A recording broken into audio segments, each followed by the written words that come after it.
also partner and work and collaborate much better with the private sector, we can deliver on this massive infrastructure investment program. So that's some of the learnings that we have, and so we carry that with us, as I said, to make sure that we put an enabling environment for the private sector.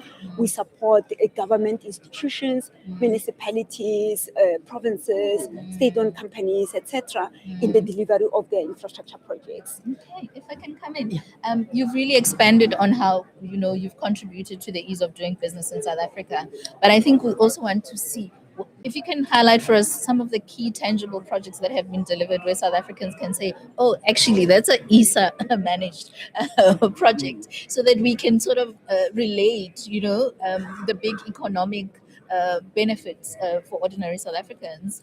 So let me also clarify that ESA does not own a project, right? We don't own a project. We work to support project owners and project sponsors in the delivery of major government projects.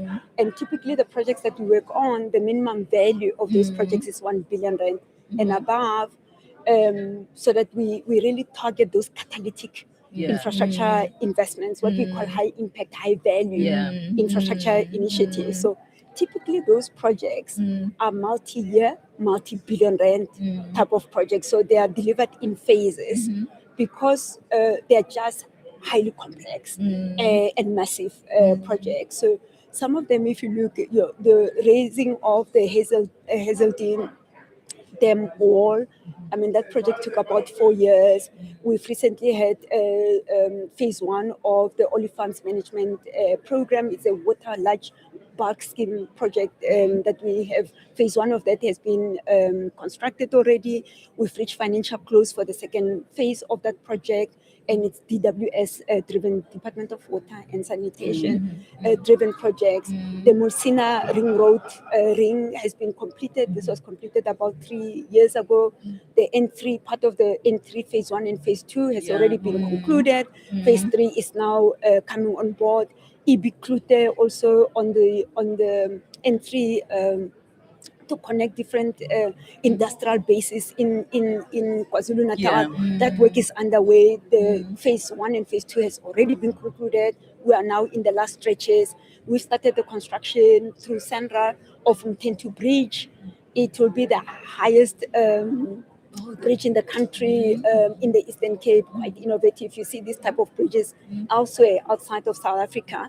So the construction of that has already commenced. It will be concluded in 2028. For example, various student housing programs have been have already been built and construction has been concluded. Lufering, mixed-use development and housing, social housing units in West Rand. Johannesburg, yes, you're right, has been already, that's construction of that, it took about 6 years. Construction of that is now concluded and so on. So you do see them, but obviously you want to scale this, you want scale. And like the Minister of Finance has said, currently there are 63 public-private partnership projects in the pipeline. And if you look at it, just to give you a context, so between 1994 and 2012, there were only 9 private-public partnerships, and we went through almost like a lull, but now that pipeline is picking up. There's 63 of those. One of them is going to be announced by the Minister of Home Affairs next month. Is the 6 ports of entry. So there's been a successful PPPs. You'll see the construction and improvement and upgrades of the 6 ports of entry, Beit Bridge border, Maseru border, the border between South Africa and Botswana, and so on, Lebombo between South Africa and Mozambique, etc. So you'll begin to see now these PPPs coming on stream from a construction perspective, which is quite exciting. And I think sometimes people, when they hear infrastructure, they don't think about it in the way that it's housing, it's bridges, it's the ports, it's something that's tangible. But one last parting shot from you. What is the one thing that you would say is South African, that makes South Africa a prime investment area? Not one thing, it's not fair. Maybe a couple of things. Firstly, we are the most industrialized, the most diversified economy on the continent. We are the gateway to SADC. We are the gateway to Africa. Most companies prefer to launch themselves in South Africa before they launch. They look outside from a continental perspective. We've got the most robust economic regulatory system in South Africa, which is independent. You've got your independent judiciary. You've got independent media. You've got well-established institutions of government, that work to support and protect private investment in the country. And so for us, this is really clearly, from where I'm sitting, South Africa is the preferred destination of choice when it comes to investment. Well, you heard it. South Africa is the gateway to Africa, and it is the gateway to make your investments. And we will hear a little bit more about why South Africa, why you should invest in SA right now. I know a place where possibility does not whisper, it rises. I know a nation shaped by resilience, forged in challenge, and driven by an unshakable belief in tomorrow. In harmony, they say, Amandla, Ngawethu, because power belongs to those who build. This is South Africa, Africa's most diversified economy, the gateway to the African Continental Free Trade Area. Umzansi, with a market of over 1 billion people, over 300 investment pledges, 160 projects underway, and more than 1.5 trillion rands committed. These are not just promises. Kenete. I am telling you about a place where the sun and the wind are not just elements, but engines of a just energy future where ambition finds its market. Because in Africa, we do not grow alone, we grow together. Namkelekile, to invest with purpose, to partner with vision, to prosper together. Join us at the South Africa Investment Conference on the 31st of March 2026 at the Sandton Convention Center. South Africa is open for business. Wozuzobona. See the future with us. Invest, partner, prosper. And next up, we hear from Minister of Tourism, Ms. Patricia de Lille. Thank you very much for now. We have seen what I would call a boom in coming to South Africa. Yes. But how do we make sure that pledges made from SAIC rather, translate into even more visitors for South Africa and even more jobs for South Africans? Yes, indeed. We're no longer recovering. We are growing in the tourism sector. The latest satellite account stats by Stats SA show that we have contributed 4.9% to the GDP. We've created over 953,000 jobs. So going into 2025, we have also welcomed more than 10.5 million visitors to our country. That really signals that there's a great demand for our country and the potential to grow. But at the South African Investment Conference this year, it's for the first time that we will now be showcasing tourism infrastructure projects, because we need to build new products. We need to build and make sure that we diversify our tourism offering. So on the agenda for today at the investment conference, we are able to put forward 8 infrastructure bankable projects. In fact, one of them have already received a pledge. And we are taking our rightful space here to show that tourism can make a major contribution to the inclusive economic growth that we all so desperately need.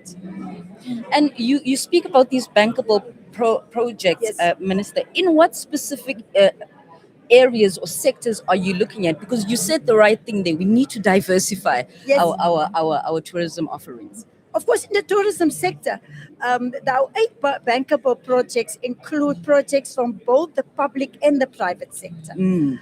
I give you one example where the pledge is coming today, God's Window. It's a new tourism attraction. It's called God's Window because when you look through that piece of nature, you can see as far as our neighboring countries. And that's the natural beauty. Then we've got projects in the Western Cape, in the Eastern Cape, in Limpopo. But we also continue to grow the pipeline to make sure that we bring in more products. And this will lead, last year we had our own tourism infrastructure investment summit, and this year we are repeating it in the month of October, so that tourism become part of the broader. When we speak economic growth, there's a tendency to look at industrialization and localization. We are not really investing enough into the services, into the trade sector within our economy. If we can do that, we can see tourism absorb many unskilled and semi-skilled young people in our country. And Minister, just coming back to the diversification Yes. within the tourism industry, Yes. and looking at different markets. I mean, the digital economy Oh, yes. is definitely a big contributor. Yes, yes. To where we are in terms of also the numbers Yes. that are coming in. If you can just unpack what other opportunities are there, really. You know what? Realizing that the digital economy and digital transformation sits within the young people, amongst our young people. Last year, we had a hackathon amongst 21 higher education institutions. And we said to the young people, design solutions for the future. Project for us what skills will be needed in the sector, digital skills, in the next 5 to 10 years. And we had a competition. And we had 500,000 of prizes that we shared with them. And now the 3 top winners of the competition, we are now incubating those ideas so that they can become commercial, and that we can help them to start their own businesses with it. But also I said to them, how do you use digital technology to make government more efficient and effective? Like the South African Revenue Services, they have gone digital big time, and we must learn from the impact of the South African Revenue Services on if government can go digital, how more efficient we and competent we can become. Yes. And how do we use destination marketing to go well with investment marketing? That relationship for me is very critical, and I just want to understand from the minister how we're packaging this selling of South Africa as a destination, but also as a place to come and invest. If you look at the 3Ds of the investment conference, let's start with decarbonization. What is the contribution of tourism there? As the Department of Tourism, we invest in greening all tourism facilities like lodges, guest houses, and hotels. So we provide grants to especially SMMEs, the small ones, to put PV solar panels on to reduce their water. So that is our contribution to the green economy. If you look at diversification, that's exactly where we fit in. There's a perception that South Africa is all about safaris and Table Mountain and this. No, we've got a lot more to offer. We've got a hidden gems, jewels in our small towns, dorpies, in our villages, in our townships. And that's what we are doing now, is to say to the tourists, there's a lot more to see. And that is how we fit into the diversification. And like I said earlier on, in the digitalization, again, how do you use the digital technology to make tourism more efficient and effective?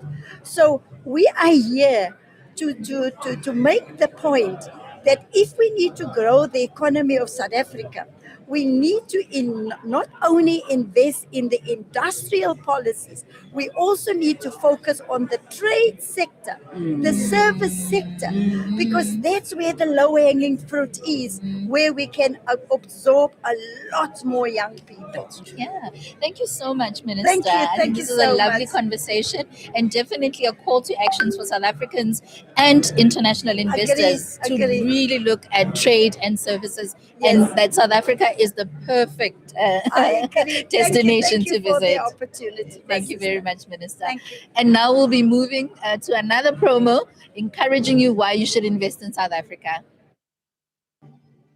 I invite you to join us at the South African Investment Conference in Johannesburg, which will be held on the 31st of March of this year, not simply as guests, but as partners in building a future of shared prosperity between our nations. The door to South Africa is open, and the time to invest and to grow is now.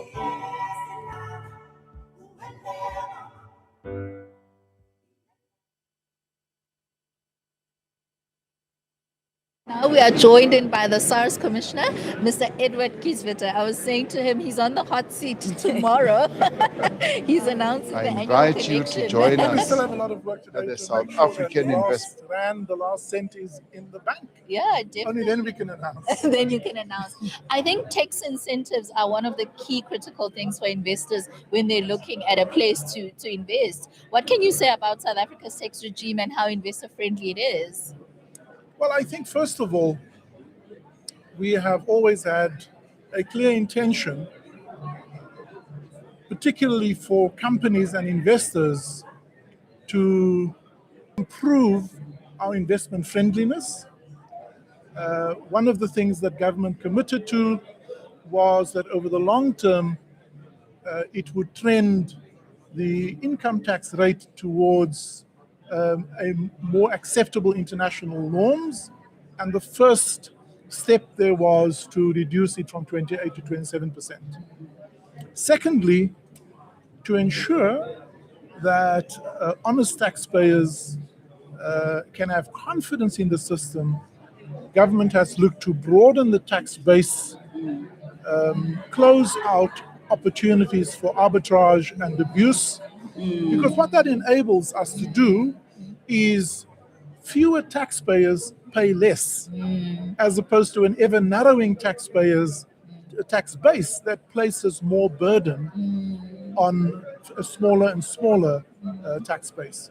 And I think very importantly is the work that the South African Revenue Service does, because firstly, by being efficient as a tax and customs administrator, it ensures government has the resources to build an enabling environment. The logistics sector, the energy sector, the water sector, those are, and of course, more recently we've learned that we can do this in partnership with private sector, but government is still the primary enabler of the network industries, because that's the underbelly. If you look at what China did, they focused on roads, on railways, on telecommunications, on water, on energy. Those five are key drivers of an enabling environment, so that investors, when they come here, they know that that rib, that backbone on which they build a business, is solid and sound and competitive and affordable. Coming back to the South African Revenue Service, the other important role we play is to provide a sense that SARS operates in a way that is beyond reproach. It doesn't target any sectors, it doesn't target any individuals. Everyone is equal before the law. So functioning without fear, without favor, with prejudice is not a message that dishonest taxpayers love, or criminals don't like that. But honest taxpayers want to hear that everyone is equal before the law. And so the role of the South African Revenue Service is to strengthen the fiscal integrity of South Africa, reduce the need of government to borrow in the expensive international markets, and to be able to take on its important social wage. At the moment, it's about 61 Rand in every cents in every Rand we collect, and that's important. And then, of course, the 21 cents to service debt leaves us with only 18 cents to invest. We have to grow that pot that can go into the investment component, because that's what builds productive capacity, that's what creates jobs, that's what ultimately creates the multiplier effect. And if I may, the president has recently launched the National Illicit Economy Disruption Program. Yeah. I am proud to say that SARS is playing a leading role in that regard. Why is it important? Because if we do not deal with the illicit component and the shadowy component, at the moment, we know that the shadow and unrecorded economy is between 10 and 15% of GDP. That means that there are billions, hundreds of billions of rands that are outside of the economy that's not taxed. And primary to defense of the illicit economy is to disrupt the illicit economy. And one of the leading flagship programs that we are launching with the leadership of the president is the National Illicit Economy Disruption Program, and central to that is border reform. And we have proposed that we take the Lebombo border post and the borderline between Mozambique and South Africa, which is a high-risk borderline. You can't pour water into a cup that has holes in it. And so fixing the borders, making them less prosperous, less porous, is important, because that's where the inflow of illicit goods, of criminals and undocumented and illegal travelers come through, and that then corrupts the local economy. And so the role that we play, SARS together with the other border management agencies like the BMA, Home Affairs, Defence Force and SAPS, working together under joint command to improve the integrity of our borders, which facilitates legal and legitimate trade and travelers whilst dealing with the illicit and illegal component of the economy. So South Africa has to work as a system. You can't have one part functioning. So the system of government must cooperate and collaborate better. We can't continue to work in our silos and in a fragmented way. So a strong drive towards a more coordinated approach between the agencies. And secondly, the partnership between government and private sector is indispensable to our economic, our social, and security well-being. So it's working as a system.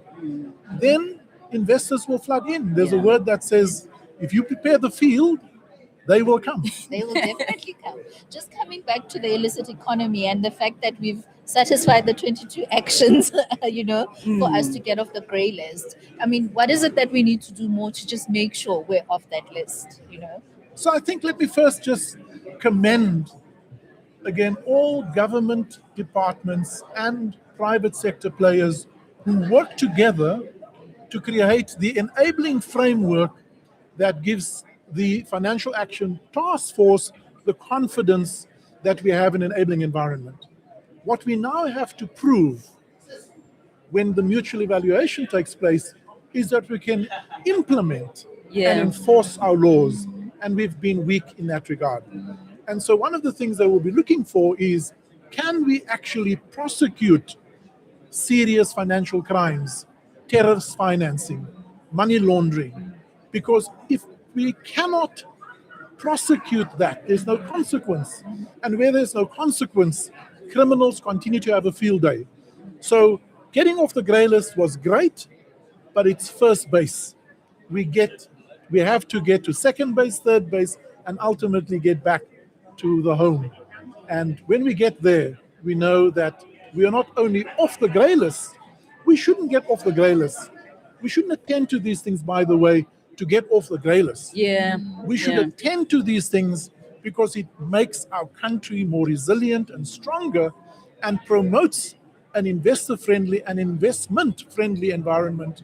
And then investors will have confidence to come, because capital, as we know, is a coward. You can't legislate the allocation of capital. You have to create an environment that attracts capital. That's what will cause us to prosper as a society. And attracting capital is what we want to do today at the SA Investment Conference. And thank you so much, Commissioner, for joining us this morning. Attracting that investment is important today. And we would like to hear why this is important.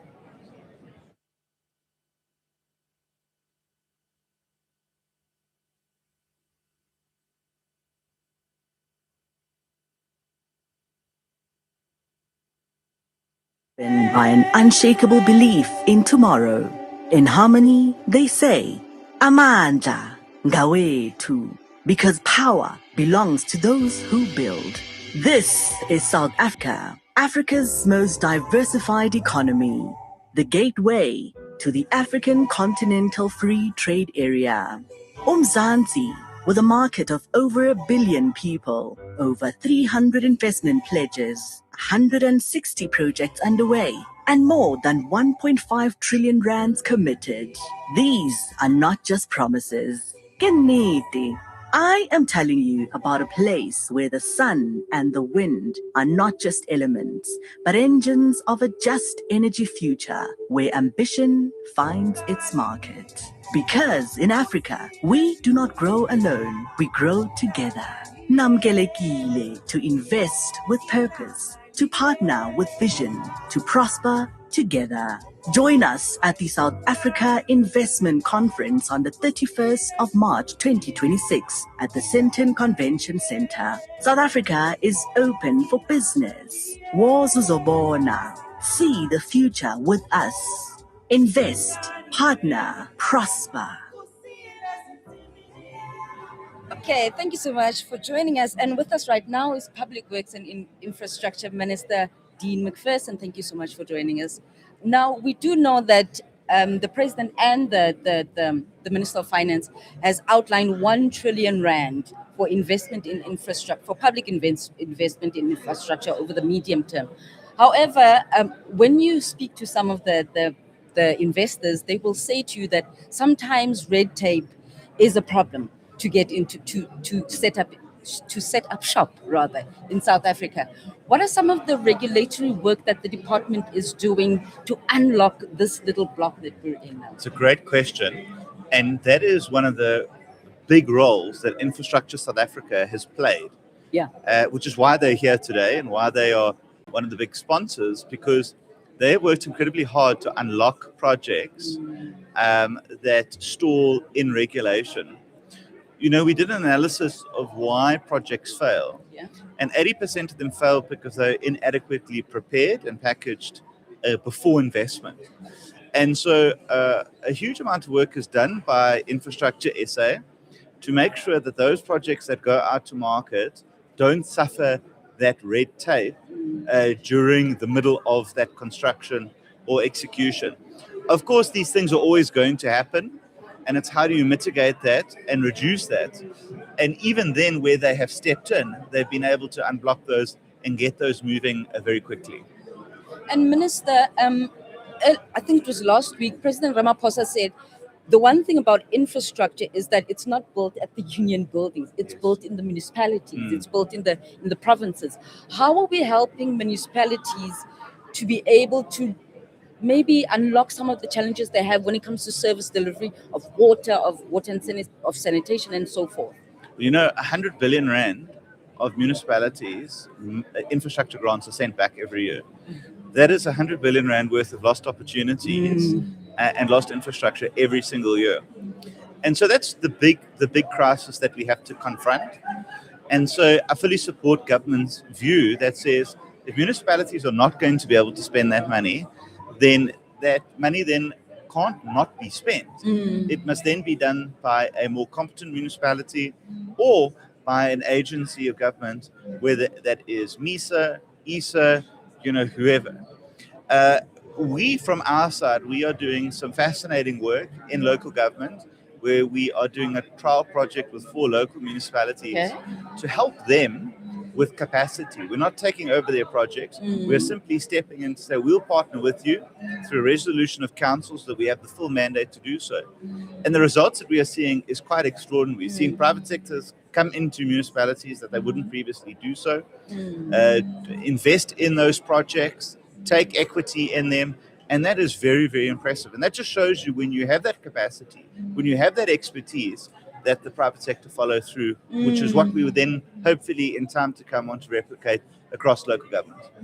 And Minister, just to get into the skills issue, I mean, we've had the CEO of ISA with us earlier on in studio today, and she talks about the fact that these public-private partnerships are really critical because they do bridge that gap of a skills transfer. And I just want to understand, in terms of the department, what is the focus on ensuring that South Africa has skilled and competent engineers, quantity surveyors, etc., to make sure that we deliver quality projects? Well, we have fundamentally looked at what we think EPWP should be, and we think it's played a good role for 20 years on being a poverty alleviation.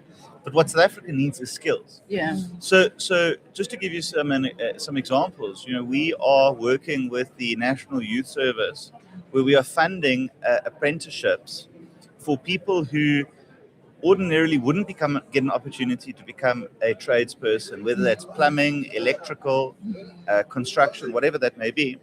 And when I visited that program, which is really going well, I asked each of them, what do you want to do once you finish? And they all said, we want to open up our own business and employ people. So, just skilling people is not about giving them job opportunities, it's about giving other people job opportunities as well.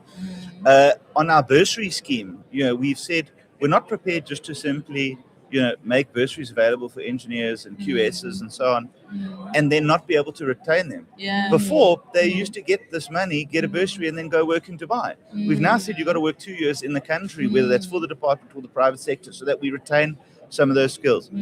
Also, using our own projects as skills learning centers. So construction companies bringing these people on so that they can also learn practical experience, get practical understanding is incredibly important. So they're building that skills pipeline, not only for now, but for the future is critical. And Minister, you said, I think when you started your term, you said that you wanted South Africa to be a construction site. How far do you think you are in achieving that? Well, we obviously haven't got all the way where we want to, but I think that we're certainly on the way. And that's better than where we were, which was in a cul-de-sac. And, I was in Johannesburg the other day, and we are building the first new high-rise building in Johannesburg for at least the last 20 years. It's unbelievable. Cranes in the sky in the city of Johannesburg. It hasn't happened for more than 20 years. We are seeing construction booming. We're seeing people creating jobs. Now, obviously, we've got to make sure that we continue to spend those infrastructure budgets to support that construction. But I think that we're headed in the right direction. We've had we're coming off a low base, so we also mustn't kid ourselves and mustn't make ourselves feel good. We want to see more people in construction. We want to see more construction companies open. We're having those good conversations with stakeholders. So I think that we are headed in the right direction, but we aren't where we want to be yet. And I mean, decarbonization is one of the key themes of the Triple Ds in this conference. And just thinking about green buildings in South Africa, how far are we and how are we responding to that? Well, it's a good question because we have a 2018 green building policy in the Department of Public Works, and I don't see any green buildings being built. And we just don't do it. And so I've said that we want to ensure that all new public buildings that are built are climate resilient, at least meet a level 3 or 4 for the Green Building Council of South Africa. I spoke at their conference not so long ago. And it's a central pillar of what we need to do so that our spaces are not only more environmentally friendly, but are more conducive to work for people who work in those buildings as well. And Minister, just as a parting shot to an investor who's sitting, maybe watching this, what is your word to them if they're worried about maybe delays or red tape to get their projects going? Well, in Infrastructure South Africa, you have a friend. We want to help. We go out of our way to assist investors, and we have a proven track record of doing so. So we ask people to get in touch with us, and even if their projects aren't registered with us, we'll still get involved. We'll still help them to do so. I think that is wonderful opportunities that exist in this country, and we just need to make sure that we put growth and jobs at the center of everything that we do. We've got to get to 3% and more. We've got to get unemployment down, and that can only be done in partnership with the private sector. It's as simple as that.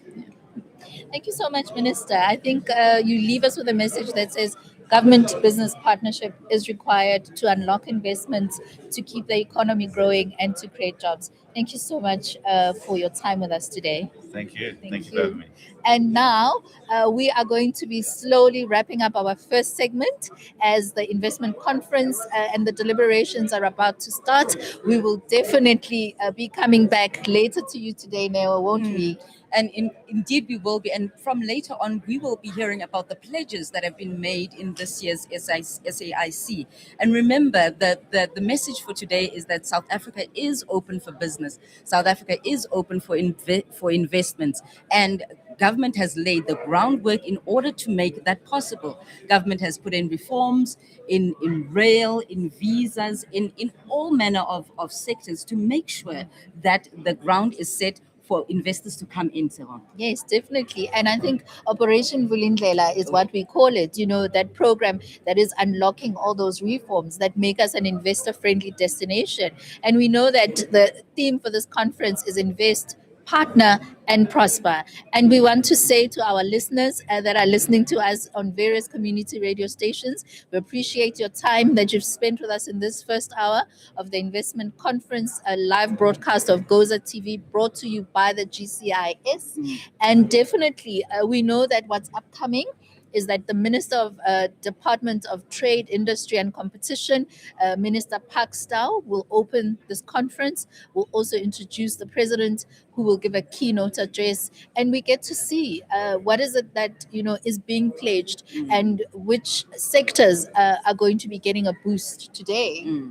And indeed, Seho, just as you were speaking about Operation Vulindlela, one of the key reforms that has truly worked for South Africa is the reform of the electricity and energy sector. Now, as we know, because of the interventions that were made in electricity, we've basically said goodbye to load shedding.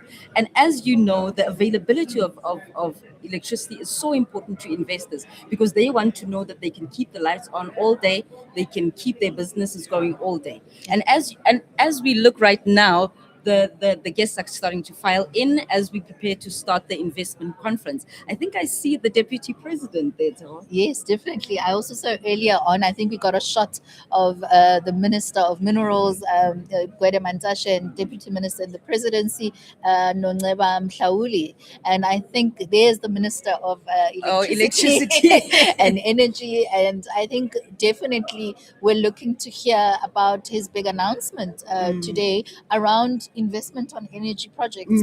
We do know that green hydrogen is a big story for South Africa, and we're hoping to hear the unpacking around that as well, Neo. Yes, and indeed, when we talk about Dr. Hosianzu, I think he's made also some important announcements in investments in expanding our distribution network, also with PP working with the private sector, because as we remember that expanding the network is so important because that's where we are going to connect the renewable energy projects onto the grid and even make it more for South Africans to have even more electricity to enjoy. And we've seen that the strong message that has come out is that South Africa is a gateway to Africa because of the kind of reforms that we've put in place, that we've alluded to. Our regulatory framework is investor friendly, and we are a stable democracy. I think that's very, very, very critical for us. And there's the Deputy President and Minister Ramokgopa having a tete-a-tete there, Neo, and I think we're just seeing the level of commitment, that government has in terms of really turning around the trajectory of the economy. It is, and our economy has really turned the corner. If you remember, before, or well, during COVID, we were going at about just under a percentage of growth, and over the past few years, that has grown to about 1%. And I think there was some murmurs about 2% soon, but we don't know how true that will be at the end of this financial year. And that is because of the reforms that we've put in place. That is because of the interventions that we've put in place. That is because we've stabilized our debt. As the Minister of Finance said earlier this year, that we've stabilized our debt, and now it's time to bounce off from that platform that we've made. And people talk about infrastructure, and as we were saying earlier on, they think about it as this abstract concept, and it's not. Infrastructure is hospitals. Yeah. Infrastructure is clinics. Infrastructure is parks. Infrastructure is even airports. That type of thing. So it does make an impact on everybody across the country. Definitely no. And I think with digitization as being one of the key pillars of this conference, we need to understand a simple thing that we see every day is the digging of trenches to lay down the fiber cables. We know that that's going to enhance and enable us to function at a higher speed as a country, because we are living in a digital economy. But we also understand that a lot of our youth are participating in this content creation and digital economy that is actually booming. And South Africa is looking at itself to be one of those stable hosts of maybe AI data centers, and really promoting what needs to be done. And I think if you see some of the sponsors of this conference, they do come from the digital sector, the infrastructure sector, the mining sector. I think the mining sector received a lot of pledges in the last cycle of the investment conference 2018 to 2023, and now we're seeing the green shoots. We know that out of that 1.2 trillion that initially was invested, we got about 1.5 trillion, and 600 billion has translated into tangible projects. And some of the other key sectors that South Africa is looking at is renewable energy, infrastructure. And we know that renewable energy has the potential to be a big employer. When you think about all of those solar panels, somebody has to put them in. Somebody has to clean them, somebody has to put them in, somebody has to maintain them. So that is an area where we can truly benefit. And if we think about South Africa, we have the sun, we have the wind, we have the oceans, we have all that it takes to be this country that pushes renewable energy. And I think what Dr. Kosientu again has done is to really mobilize energy around renewable energy in South Africa. And the other sectors that we are looking at is infrastructure in manufacturing, in digital technologies, like you said, and agro-processing. And this growth is being driven by decarbonization, diversification, and of course, digitization. And of course, the special economic zones, which offer tax incentives and other streamlined operations for companies too. Yeah, and I think also now Transnet is really doing well around the reforms on rail. I think the logistics, National Logistics Crisis Committee has really seen some improvements there. We saw earlier this year Minister Barbara Creasy announcing the participation of private players in the rail sector. And I think it's really about opening new supply chains and creating the ease of getting goods from the ports inland, and also exporting goods and taking them from inland to the ports and to those global markets that are identified in the butterfly strategy. And I think here we also see where the Department of International Relations and Cooperation really comes in, because they're at the bedrock of ensuring that we've got those bilateral agreements, those binational commissions that we share with countries. Recently, the Deputy President hosted his counterpart from China, and there was a binational commission, and we can only imagine what kind of commitments were made and trade investments were made there. South Africa is also hosting SADC with the interim chair of the South African Development Community. We know that SACU is the trading arm of that, and also understanding that there are goods that move within the SADC region, and that's why South Africa is also looking beyond SADC to see what other African markets we can definitely tap into. And I think also one of the things that we should have an appreciation for is how far South Africa has actually come. If we think back to the state capture years, we know how far we've come to be able to get to this point where people want to invest in South Africa. People want to come to South Africa. And also, we shouldn't forget some of the steps that are taken by law enforcement agencies to make sure that we're working as legally as we possibly can to make sure that this country works. And I think some of the things that we see coming out in the commissions are to the betterment of South Africa, actually. It is to the betterment of the country to say that, look, we are able to take accountability where wrong has been done, but this is how we're fixing it. Definitely. And this signals to investors that your investments are safe Yeah. In South Africa. Yeah. And that, you can come to this country and know that there is recourse and redress should things go wrong. And now we're seeing the plenary is getting full now in there. And hopefully we should be able to be starting with our proceedings soon. We can also see where we are in the exhibition area. It's starting to taper down as people are moving into this plenary session. And I think we're really looking forward to what will come out of this, the big announcements that will be made on investments. And I think there is a general excitement for this year's SAIC because of what happened in the previous SAIC, where there was such a big commitment made, and it was reached and exceeded that target. And where we saw that 600 billion rand of this is actually going back into factories. These are actual projects that are going up.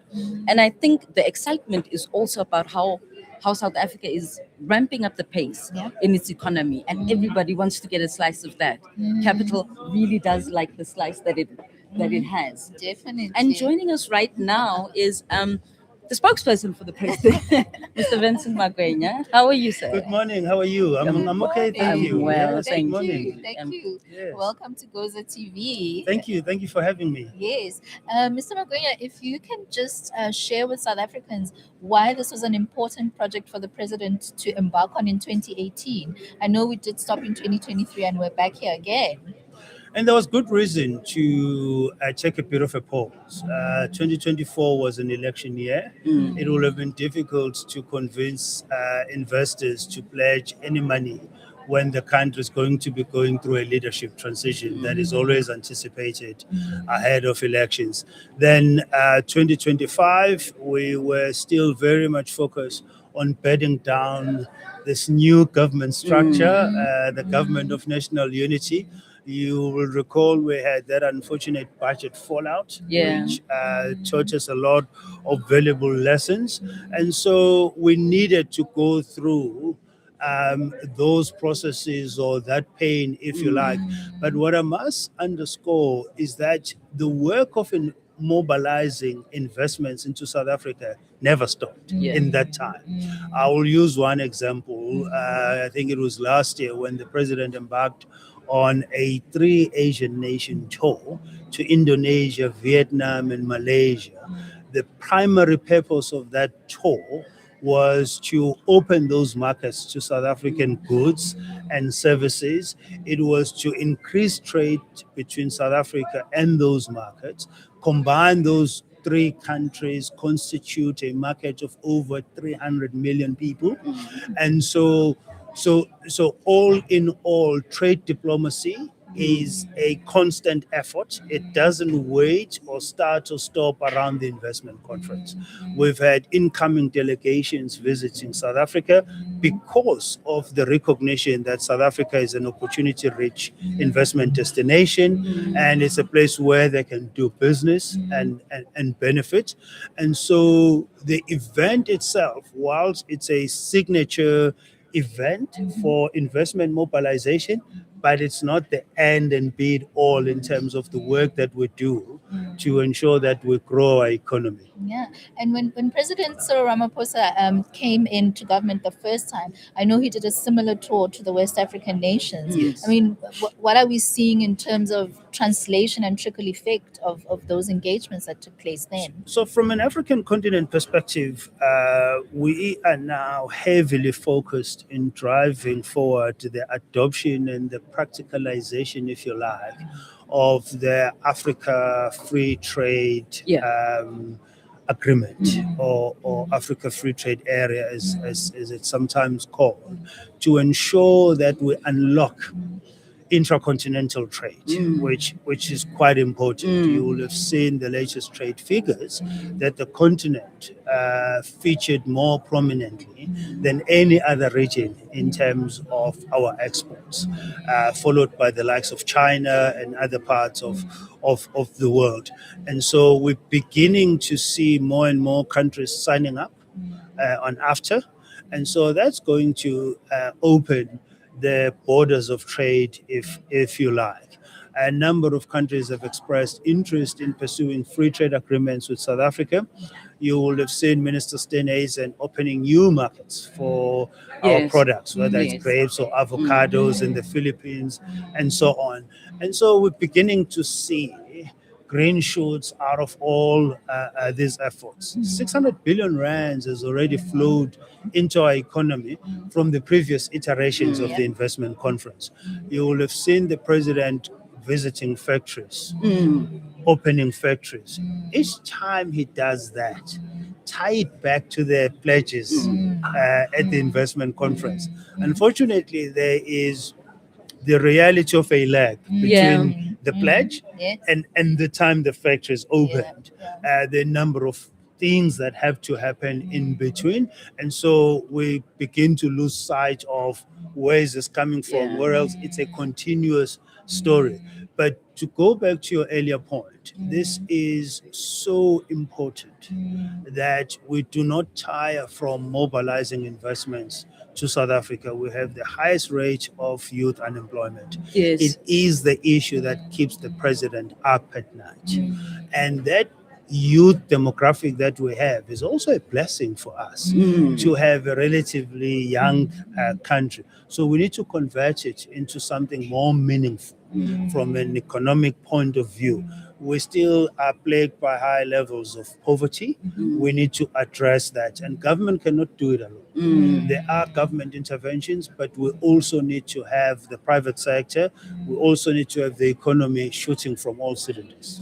And Vincent, is there a mechanism of making sure that some of these pledges that are made here are actually implemented, are actually that they translate into projects and are not just announced and forgotten about? So before we even get here, there is a significant amount of preparatory work that is done by both the companies as well as ourselves in government through Investors A at the DTIC. Okay. And so the companies will have already done the investment case.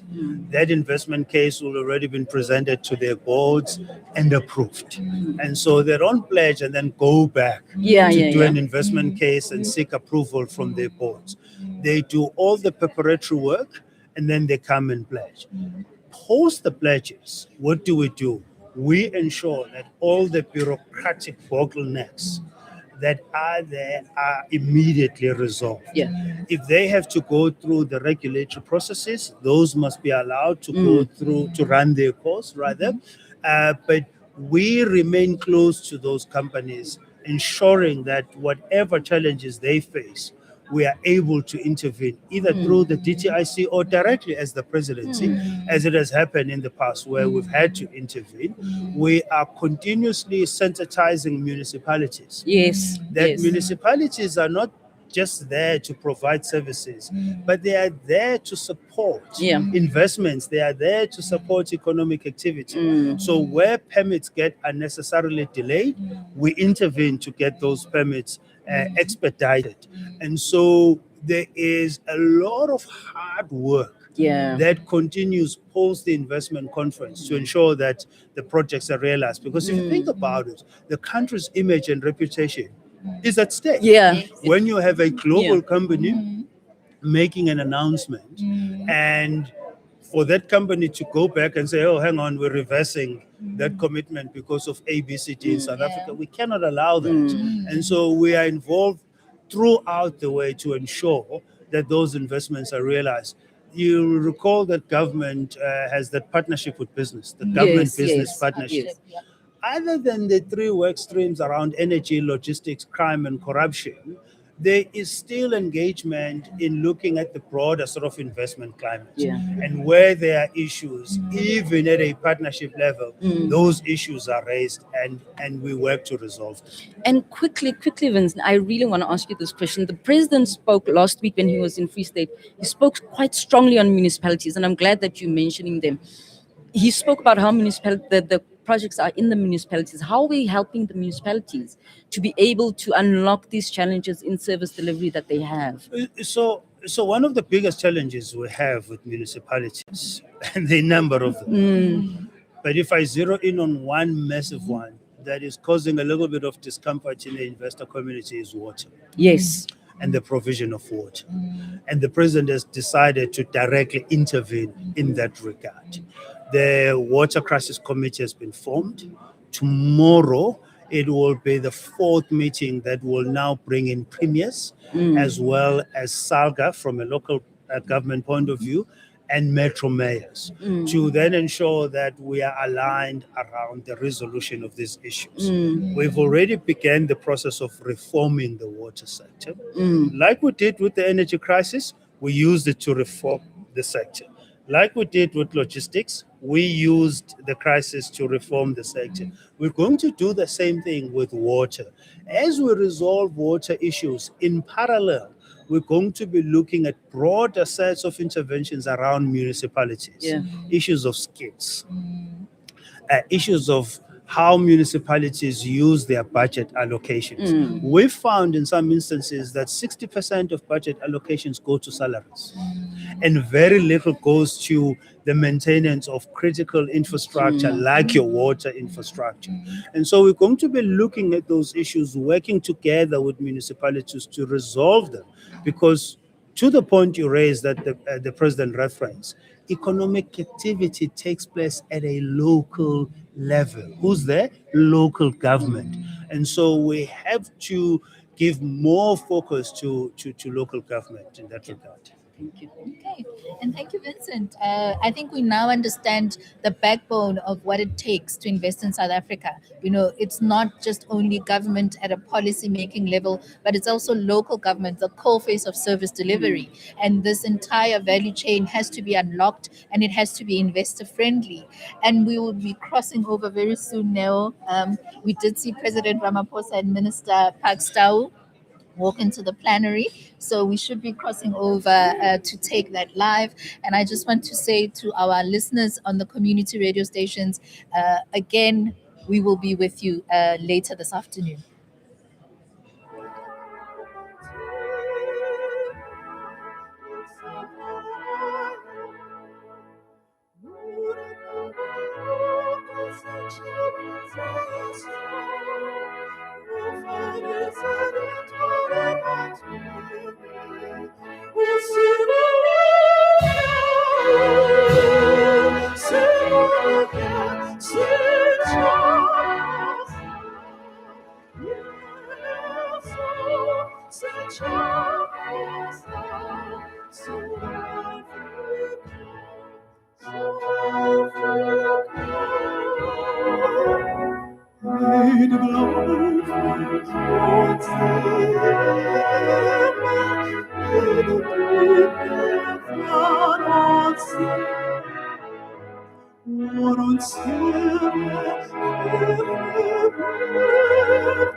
Honored guests, ladies and gentlemen, you may be seated. As we take our seats, please turn your attention to the screens for our opening video. Bitte schenken Sie uns Ihre Aufmerksamkeit für die Video zur Eröffnung der Konferenz. In 2018, President Cyril Ramaphosa launched the South Africa Investment Conference with a bold vision to position South Africa as a leading global destination for investment. It gives me a great deal of pleasure to welcome all of you to South Africa. I'm also here to say that the government of the Republic of South Africa is making progress along the difficult but necessary path of reform that we have embarked on.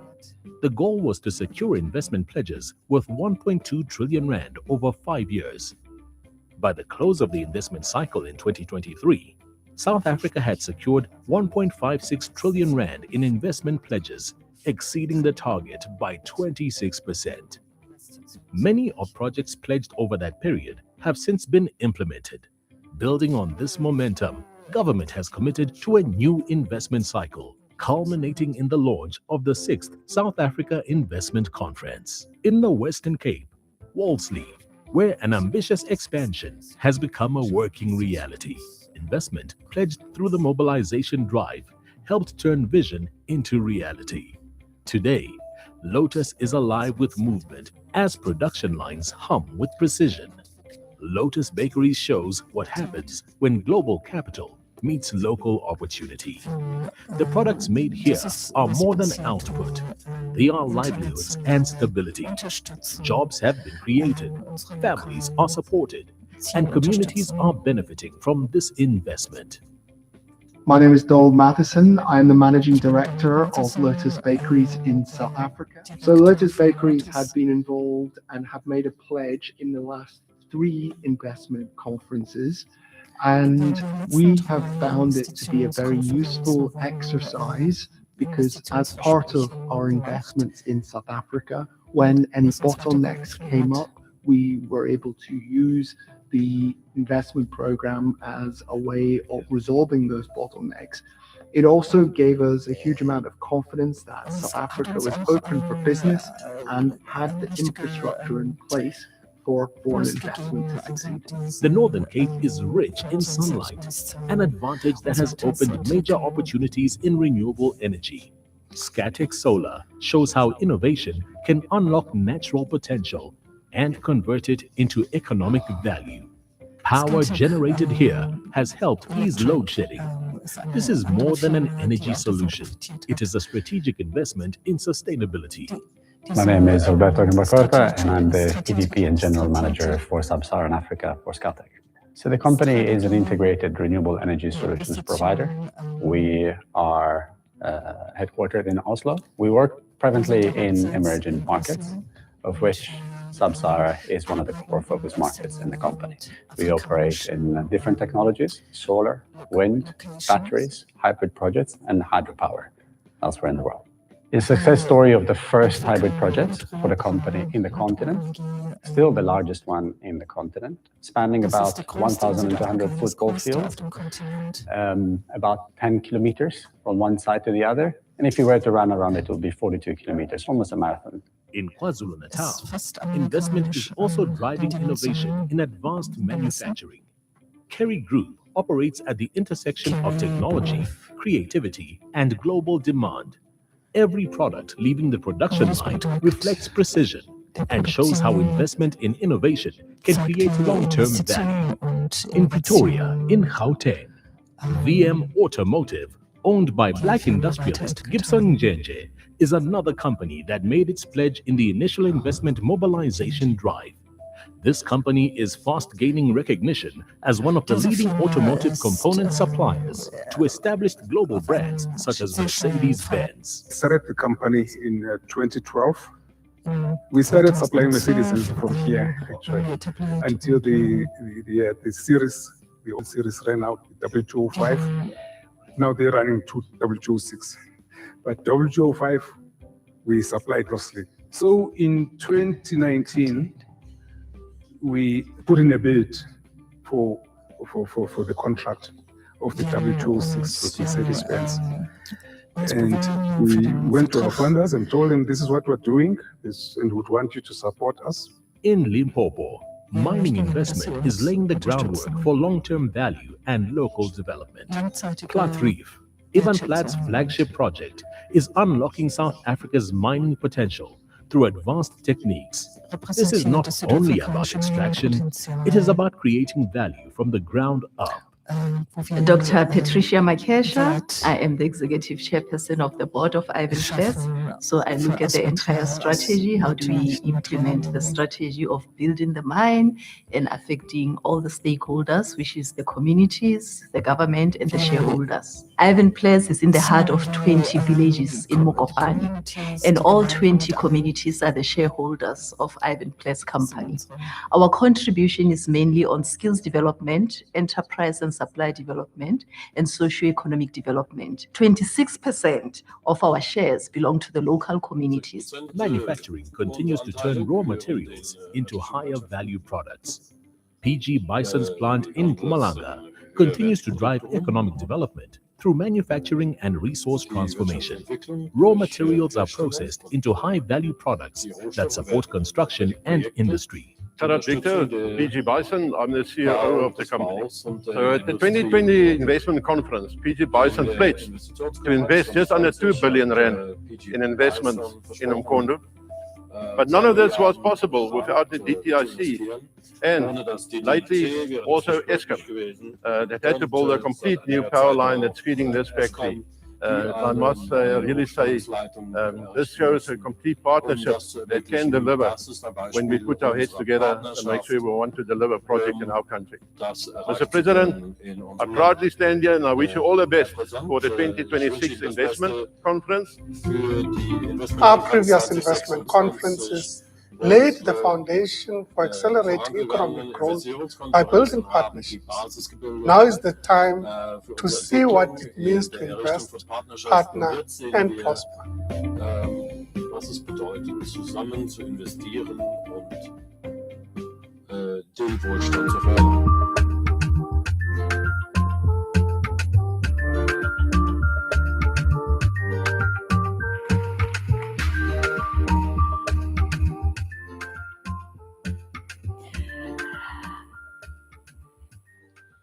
May I recognize Your Excellency, the President of the Republic of South Africa, Cyril Matamala Ramaphosa. May I recognize ministers and deputy ministers, directors general of government administrative departments, premiers of all provinces, along with MECs, local and international investment partners, captains of industry, development finance institutions, members of the diplomatic corps, local and international media, colleagues from across the world, countrymen and compatriots, South Africans, all of you watching the proceedings online. It is my greatest pleasure to welcome all of you to the 6th South African Investment Conference, where we're bringing together capital and opportunity, leadership and partnership. We all know why we're here today, to help South Africa grow, to remind you all that this is a nation future fit, dynamic, creative, innovative, a modern African economy, and one you can bet on. Throughout the day, we're going to tell you the story of South Africa, and we urge you to consider the catalytic reforms of the last 8 years as we urge you to invest, to partner, to prosper. Thank you very much, Lerato. Good morning, ladies and gentlemen. It is so good to see you. I feel and a little bit tempted to ask everyone to wave their checkbooks, but those times have gone. This conference stands as a clear demonstration of South Africa's commitment to building a globally competitive economy through collaboration between all of our key stakeholders, government, business, and of course you, our investment partners. As we heard in the opening video earlier on, this platform also carries with it a very, very impressive track record. Now, since 2018, we have mobilized more than 1.5 trillion in investment commitments. And I know the numbers, people like me often go, oh, wow, Andile, that's just commitments. Actually, of the 1.5 trillion of commitments, 634 billion rands has already been implemented across the economy. I think that deserves a round of applause. Bereits 6,4 Milliarden in die Tat So umgesetzt. today, ladies and gentlemen, Und is not heute, a meine starting lieben Damen und point, Herren, it's ist a nicht ein continuation. Anfang, es Yes, ist a new eine investment drive, Fortsetzung. building on that foundation Der with Aufbau greater auf scale, dieser greater discipline, Basis in and einer greater ambition. neuen Größe So there are mit many ways to describe South Africa. größeren Ambitionen. A country Wie of können wir diverse Südafrika nations, beschreiben? Ein intriguing landscapes, Land friendly people. von Vielfalt, But we're not here to recite aufregenden poetry. Landschaften und We're here to focus on the numbers. warmherzigen Menschen. So let us give you some numbers. Aber heute werden wir uns die 20%. Zahlen anschauen. That's the 20%. return of investment Das in ist 2025 through the capital das markets, as ROI reported by the JSE last year. der Finanzmärkte, so wie es 96%. That's the energy availability on any given day in South Africa because of the solid interventions made by Eskom. der wichtigen 3.5%. Interventionen von Eskom. That's the average inflation rate 3,5%, das over ist the unsere last year, durchschnittliche aligned with South Africa's Inflationsrate monetary policy, im Laufe des making letzten this Jahres economy one of the lower der inflation südafrikanischen terrains globally. monetären Politik. We've also seen important investments Wir haben earmarked, auch wichtige buttressed by government Investitionen gesehen, guarantees to die refurbish von ports, Regierungsgarantien freight rail, gestützt werden, logistics, um die pipelines, Häfen, all of which die will unlock Logistik capacity of und die up to Pipelines 250 zu million tons in modernisieren export und capacity. 250 Millionen And last Tonnen year, an Exportkapazität zu realisieren. Und im million letzten Jahr international wurden visitors came 10,4 to our shores. Millionen That's a 17.6% internationale improvement Besucher on travel unseres Land numbers besucht. year Das to ist date. ein Anstieg von The final 6,4% top three. im jährlichen Vergleich. South Africa ranks Die in the letzte top three Zahl. global production sources for Südafrika critical ist eine minerals der and is drei number one in wichtigsten terms of Produktionsstätten reserves in platinum group wichtiger metals, and Rohstoffe, it's among the top tier ganz for oben chromium, für manganese, Platinum, vanadium, grobe and others. Metalle, Platinum, So as the world Chrom, reimagines a Vanadium. future Und während die driven Welt by sich AI eine neue data-backed Zukunft economies, aufbaut, we are auf der confident Basis that South Africa, KI-gestützter, on the basis of these metrics, datengetriebene stand Wirtschaft, poised to sind wir integrate sicher, into dass global supply diese chains and Parameter participate in es uns changing world erlauben, markets. Indeed, Lerato. And in fact, in an den today's program, ladies and globalen gentlemen, Lieferketten that's what we're going to be teilzunehmen. hearing Tatsächlich, about. We're hearing about a very clear darüber werden wir heute strategic sprechen. focus on Eine klare digitization, strategische Ausrichtung der decarbonization, Digitalisation, and Dekarbonation These here in South Africa are not just abstract themes. These are very investable value chains that positions our country in the global economy. So today Dies is sind our wichtige Bestandteile about der decisions. weltweiten Decisions to Wirtschaft. allocate capital, Heute geht es um build Entscheidungen, long-term partnerships. Kapital So- einzusetzen und Partnerschaften aufzubauen. As we get into the agenda of the day, knowing that many of you have traveled far and wide, Viele von Ihnen sind von sehr weit her gekommen und wir möchten auch sagen, dass enabling policy environment eine politische Umgebung, die uns weiterhelfen, ist sehr wichtig. Und die Regierung ist in der 7. Phase ihrer Administration und verfolgen weiterhin die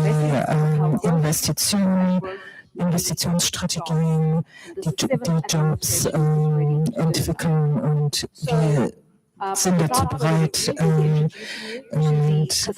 das auch umzusetzen. Wir möchten Ihnen zeigen, wie wir interagieren that will flash right behind me, ladies and mit gentlemen. Mitgliedern der Please grab Regierung. your handsets and scan this QR code. What is behind Bitte nehmen this Sie QR Ihre code? Handsets und scannen Sie Ihre Codes. Scanning the QR code. I don't know why you are not. So please scan the QR code. In there, Bitte scannen Sie das auf Ihren Handys. Und Sie finden da Informationen und Pakete, die wir zur Verfügung stellen. Und wir haben the Minister of Trade, Industry and Competition, who will then set the strategic context for today's discussion. He will then be followed by His Excellency, the President of the Republic of South Africa, who will outline the country's vision and growth and investment and plans for reforms. In fact, they're not plans, they're actual reforms that are taking place.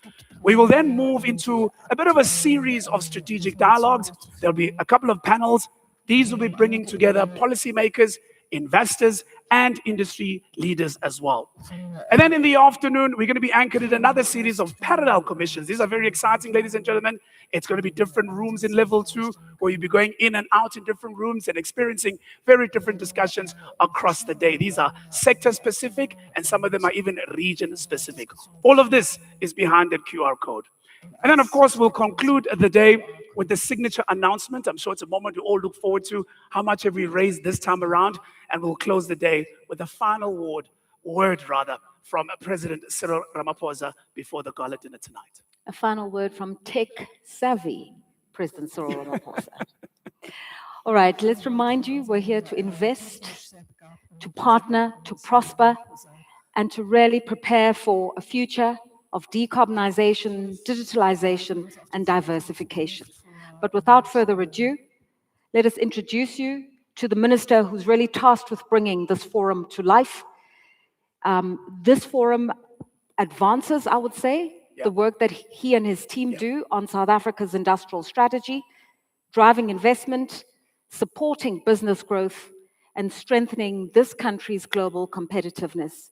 So please, welcome warmly the Honourable Minister of Trade, Industry and Competition, Mpho Parks Tau.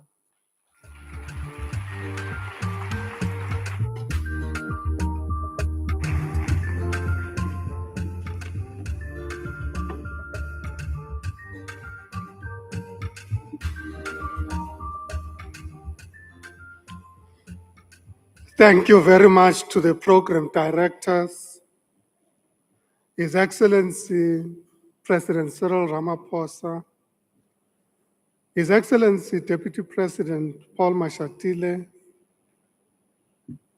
Ministers and Deputy Ministers, Secretary General of the Africa Continental Free Trade Area Secretariat, Mr. Wamkele Nene, Premiers, MECs and Executive Mayors, Ambassadors, High Commissioners, and members of the Diplomatic Corps, business leaders and investors from across the globe, members of the Fourth Estate, distinguished guests, ladies and gentlemen, good morning and welcome to the 6th South Africa Investment Conference.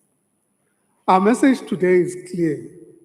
South Africa is open, South Africa is ready, and South Africa is an investment destination of choice. I would like to begin this morning with a reflection on the words of the President. And I quote, "Investments in South Africa are secure. Our business environment is stable. This is supported by policy certainty and regulatory safeguards that we have," close quote. We gather here today in a world that is, by any measure, more uncertain than it was when this conference series began back in 2018. The rules that once governed global trade are under pressure. The share of world trade governed by agreed multilateral rules has contracted. Major economies have turned inward, and South Africa, like every open, trade-dependent economy on the planet, has felt those currents. We have learned that complexity is not a reason for paralysis, but rather it is a prompt for action. When the status quo was appended in April 2025, many predicted a reckoning. The prognosis was steep. Tens of thousands of jobs in citrus, wine, and vehicle manufacturing in South Africa were said to be at risk. Economists estimated the tariff shock could shave off measurable points of growth. It was, in the parlance of the moment, a crisis. What happened instead? We sure are a nation that demonstrates resilience. Rather than wait for a restoration of the old order, we deepened our butterfly strategy. reorientating South Africa's trade promotion towards new high-growth markets across Africa, Asia, the Middle East, and Latin America. We activated the Export Support Desk to redirect affected exporters into alternative markets. We accelerated negotiations with China and Thailand on agricultural protocols, and in February this year, we signed the China-Africa Economic Partnership Agreement, or CAEPA as it's known, securing a pathway of duty-free access for South African exported products into a 3.5 trillion rand consumer market. Full zero tariff treatment for South African goods in China takes effect on the 1st of May 2026. What is evident is South Africa has indeed turned the corner. Ladies and gentlemen, consider the evolution of our trade partnerships over the past 3 years. With Europe, we did not simply manage an existing relationship, we remade it. The EU-South Africa Clean Trade and Investment Partnership, or CTIP, signed by President Ramaphosa and his European counterpart, President von der Leyen, in November 2025, is the first partnership of its kind anywhere in the world. South Africa is the first CTIP partner of the EU because of who we are and what we represent. The largest investment partner in sub-Saharan Africa, with bilateral trade flows of 860 billion rand in 2024, offering a stable, predictable, and profitable market and representing the most industrialized gateway to the African continent, and a lot more. The CTIP now, or rather the CTIP is now in active implementation. The inaugural business to government dialogue was convened here in Johannesburg just 3 weeks ago, drawing over 150 representatives from industry and government. The EU has mobilized a combined investment package of nearly 230 billion rand for South Africa under its Global Gateway Initiative, covering the just energy transition, critical raw materials, digital connectivity, and pharmaceutical value chains. This is demonstrative of the implementation of beneficiation at source of reindustrializing the South African economy. With Africa, the progress is structural and accelerating. South Africa is the continent's leading exporter of manufactured goods and its largest outward investor. The FCFTA, with 54 member countries and the potential to add more than 7 trillion rand in cumulative income to the continent by 2035, is moving from aspiration to implementation with us as partners. In the last 12 months, we have been to the DRC, Cameroon, Algeria, Egypt, Mozambique, Lesotho, and Ethiopia, to mention but a few. The work is already yielding results for South African industrial exports. Across the Middle East, new partnerships with the UAE, Qatar, and Saudi Arabia are advancing, supported by a coordinated effort between the Presidency, the Department of International Relations and Cooperation, and the DTIC to make inroads into high-growth markets that a decade ago barely featured in our trade portfolio. We have even forayed into new frontiers like ASEAN and pivoted to traditional partners in Mercosur. We have the foundation of a preferential trade agreement, the SACU-Mercosur Preferential Trade Agreement, covering more than 1,000 tariff lines. We see this agreement as a platform with much greater potential than has been realized, and we are eager to work with our Brazilian partners to expand its product coverage and increase its utilization within the business community on both sides. The fruit of our efforts as exports into that region begin to cushion our economy from both the tariffs and the impact of the evolving conflict in the Middle East. Ladies and gentlemen, turning the corner on trade is one dimension of our story. The other is that we have demonstrated about our capacity to turn investment commitments into operational projects and real economic activity. When President Ramaphosa launched the investment conference platform in 2018, we set an ambition that many regarded as both aspirational and inspirational. 8 years on, the first 5-year investment mobilization drive exceeded its target. But figures do not tell the story the way projects do. Allow me to illustrate this with some examples. In Limpopo, as reflected in the video, the president opened the Pledge Reef mine in Mukopane, a world-class critical minerals facility employing more than 2,000 workers from the local community with a share owned by a community trust. That project originated from a 2.8 billion rand pledge made at this conference. The mine is now operational, the jobs are real, the ownership by the community is a living fact. In Tshwane, BMW invested 4.2 billion rand in the electrification of its Roslyn plant, the only BMW manufacturing facility on the African continent. That commitment was made at this conference. Today, Roslyn is functioning as a facility for new energy vehicle production, anchoring South Africa's position in the global automotive transition. At this 6th conference, the pipeline continues in the same vein. Every announcement that will be made today has been vetted, signed by a company executive, and backed by board approval and confirmed funding. This conference has done something no preceding conference has.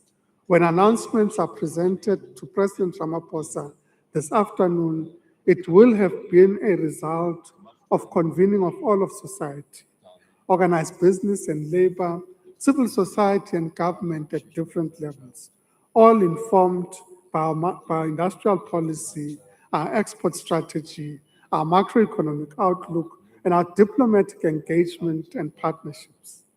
That is what credible investment conferences look like. Ladies and gentlemen, the new investment cycle is the platform on which we declare our ambition for the next phase. Where we are going is organized around 3 interlocking pillars: diversification, decarbonization, and digitalization. The organizing principles of our industrial policy, each backed by concrete implementation. We are clear-eyed about the constraints that still impede investment, however. No credible conversation about investment can proceed without acknowledging this. Regulatory approval timelines remain a material barrier. In response, we have created a fusion center precisely to track these impediments, escalate them, and respond to and resolve them in real time. Beyond project-level facilitation, we're advancing structural remedies. The Omnibus Fast Track Act will enable streamlined licensing, fast-track visas for scarce skills, and digitized permits across multiple regulatory domains. Legislative and policy amendments are being progressed to remove the systemic blockages that no amount of case-by-case intervention can resolve. Ladies and gentlemen, the butterfly spreads its wings not because conditions are easy, but because we have, without the benefits of the typical stages of the genesis of a butterfly, built the capacity to leapfrog our economy to fly in turbulence. That capacity, the strategy, the partnerships, the pipeline, the institutions, and the people is what you see gathered in this room today. We're not asking you to take a leap of faith. We're inviting you to follow the evidence. Come and invest with us, come and partner with us, and together let us prosper. Dear guests, it is now my profound honor to invite the leader whose vision it was to initiate this conference series and who has moved it from ideation to real and impactful implementation. Ladies and gentlemen, please help me welcome to the stage His Excellency President Cyril Matamela Ramaphosa. I thank you.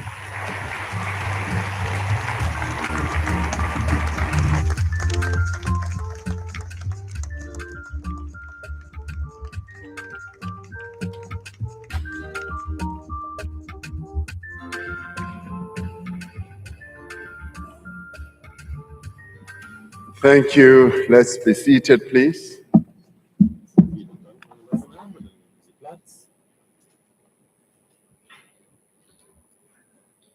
Program directors, Lerato and Andile, who always, as you direct this investment conference, just lift its stature and make us all look forward to the discussions that will take place.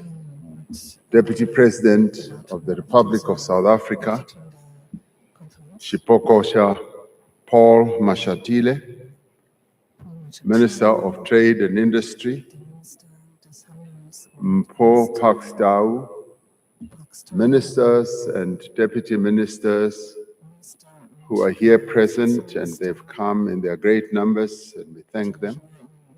The premiers of our 9 provinces are also here. The executive mayor of Johannesburg and other mayors of our various other metros are also here. MECs who assist premiers in the governance of our country in various provinces are here.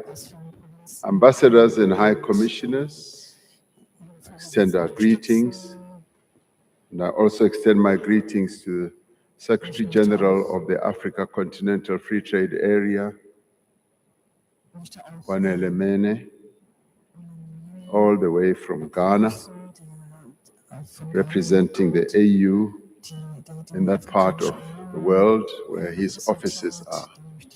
Representatives from labor, civil society, and the various political parties that are representing our people in our parliament,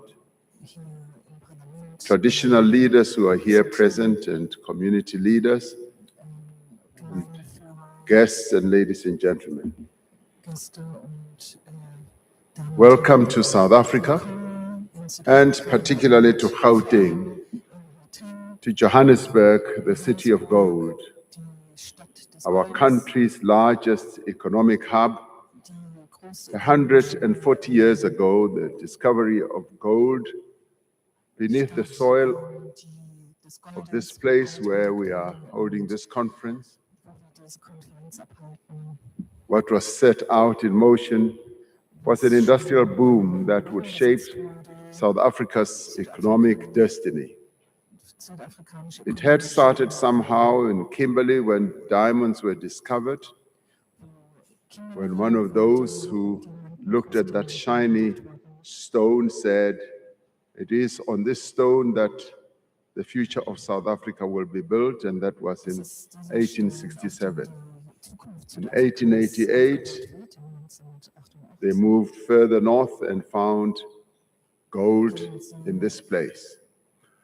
Today, Gauteng is a financial and industrial powerhouse that contributes the largest share of our GDP as a nation.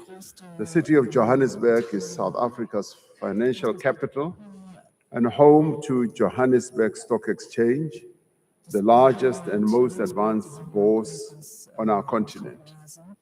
The story of Johannesburg, a city founded on the promise of opportunity, is a reflection of South Africa itself. They came here to mine gold. It was in some ways boom and bust. Boom for those who made it good, and bust for the majority of Black people who were not given the opportunity to really benefit from that boom. We are a young nation, just 32 years old. The dawn of democracy in 1994 secured our freedom, freedom from exclusion, freedom from oppression, but it also unleashed our potential. It set out an irreversible path towards progress and a shared prosperity. Today, South Africa is the largest, most industrialized, open, and diverse economy on the African continent. Our economy is dynamic, it's enterprising, and is finely calibrated for growth and power by innovation. We have an economy that has proven itself to be remarkably resilient. It weathered the transition from apartheid, better still, from colonialism to apartheid, to the global financial crises, the years of state capture that we went through, a debilitating energy crisis, and COVID-19 pandemic. Even amidst these strong headwinds, the South African economy has maintained core financial and institutional stability. This year's South Africa's investment conference takes place against a backdrop of growth as well as recovery. Investment conferences such as this are an opportunity for us to showcase the attractiveness of investment opportunities in our country to domestic and international investors. We are able to connect investors with local opportunities. We are also able to attract foreign direct investment. And these conferences help to facilitate strong partnerships by bringing together governments, business, banks, development finance, and finance institutions.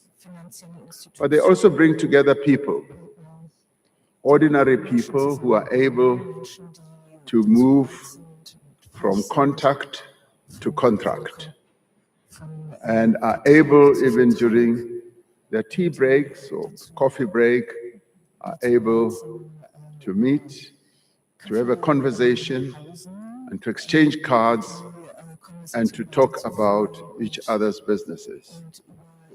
But there are also soft moments, even in conferences like this.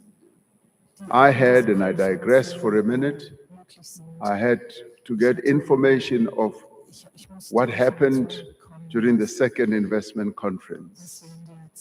There was a fellow called Albert who came from Europe and came to South Africa. He was attending this conference and he met someone else.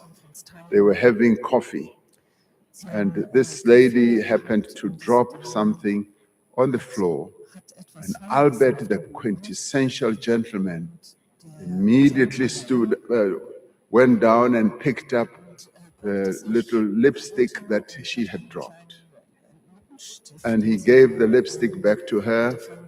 And they later tell me that handing over the lipstick immediately got their eyes to lock. But the story doesn't end there. It's a beautiful story. Those who know me know that I like color. So they say their eyes locked, and they had wanted to talk about their businesses. They're both serious business people. Yeah, the lady was here in South Africa running a business, a big executive in a business. And Albert came from one of the European countries. And the lipstick got them to talk. They went and sat in a corner.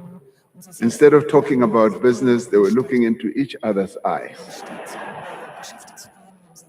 And later, seriously, 4 years later, just last year, they sought to meet me and they said, Mr. President, we met at your second investment conference. And now she is pregnant.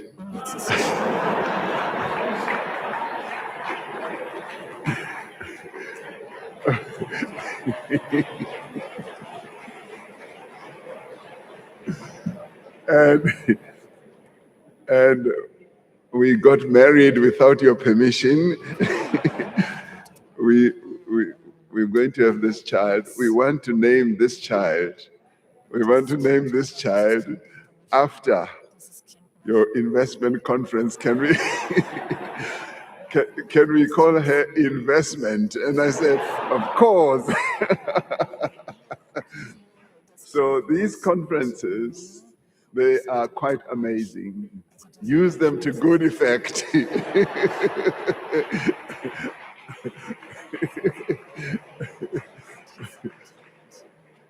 So I'm not suggesting that you should start looking out for a lipstick that has fallen.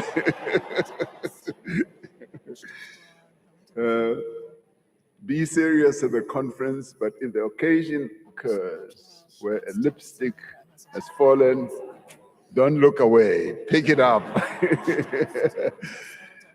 Under the Government of National Unity, which we formed after the 2024 elections, we have recorded 4 consecutive quarters of growth into early 2026, and our economy is creating more jobs. Inflation, as we heard, is stable and is converging towards our 3% target. Our sovereign rating has been upgraded, and last year we were removed from the Financial Action Task Force, grey list. Last year, South Africa hosted the first summit of the G20 on African soil. I guess because of the success that we achieved, we overachieved and are now being punished. But that's fine. Our G20 presidency elevated South Africa's global profile and deepened bilateral relationships that are today reflected in investment commitments from 15 source markets across the 5 continents. We are meeting at a time of uncertainty for the global economy. Geopolitical fragmentation, supply chain disruptions from conflicts and wars and trade tensions are radically impacting global capital flows. In such conditions, South Africa presents what I would call a favorable proposition as a resilient, credible, and reform-oriented investment destination with strong fundamentals. Your presence here as business people and investors and bankers today signals that as investors, you see what we see: real and enduring potential, long-term value, and untapped opportunity.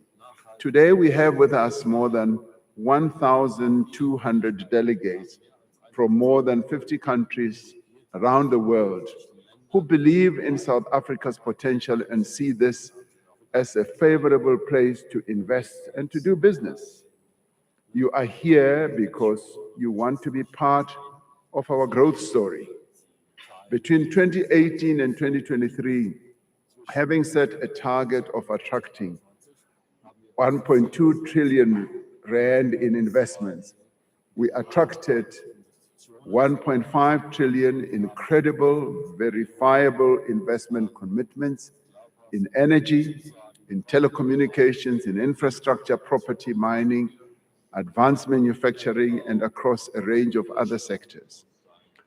This proved that South Africa is an investable market. But more importantly, it also showed that South Africa is ready to do business. Our investment strategy is anchored in sectors that will drive growth and create jobs at scale, including manufacturing, mining, beneficiation, digital infrastructure, agriculture, and the green industrialization sector. Now, this 6th South African Investment Conference is being convened under the 3Ds framework that we've crafted to label our investment drive, which is namely decarbonization, digitization, and diversification. These 3Ds talk to the direction we want our investment drive to take place. With the ease of doing business being a cross-cutting theme, we know that as investors, you tend to reward execution and not just commitment, and not just talk. You are here because you value ambition and you value a clear vision. As investors, you are looking to investment destinations that have strong fundamentals, that are resilient, credible, and reform-oriented. And the South African economy meets this criteria. Now, this 6th South African Investment Conference stands at the crossroads of opportunity and ambition, ready to turn pledges into projects on the ground. The shift in our economic trajectory that we are witnessing now is the result of deliberate, sustained structural reform that we have embarked upon as a government. And to do this, we set up a facility, a structure that we call Operation Vulindlela, meaning to open the way in isiZulu, one of our 12 languages. And it is a joint initiative of the Presidency, the National Treasury, bringing together all the other key departments in our government, helping us to get rid of the silo mentality that often prevails in government. And this has enabled us to implement far-reaching economic reforms for rapid growth. Its mandate is simple: to reduce the cost and the risk of investing in South Africa, not through speeches like what I am doing now, but through measurable implementation. So if you like, you can just discard what I am saying now and focus on whether we are implementing what we say or not. The twin pillars of structural reform and policy responsiveness have enabled us to bring about far-reaching changes that are supporting our improved economic performance. And a key priority for Operation Vulindlela from the onset was the crucial building block of solving our visa challenges. And this came about because a number of business people, both internal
operator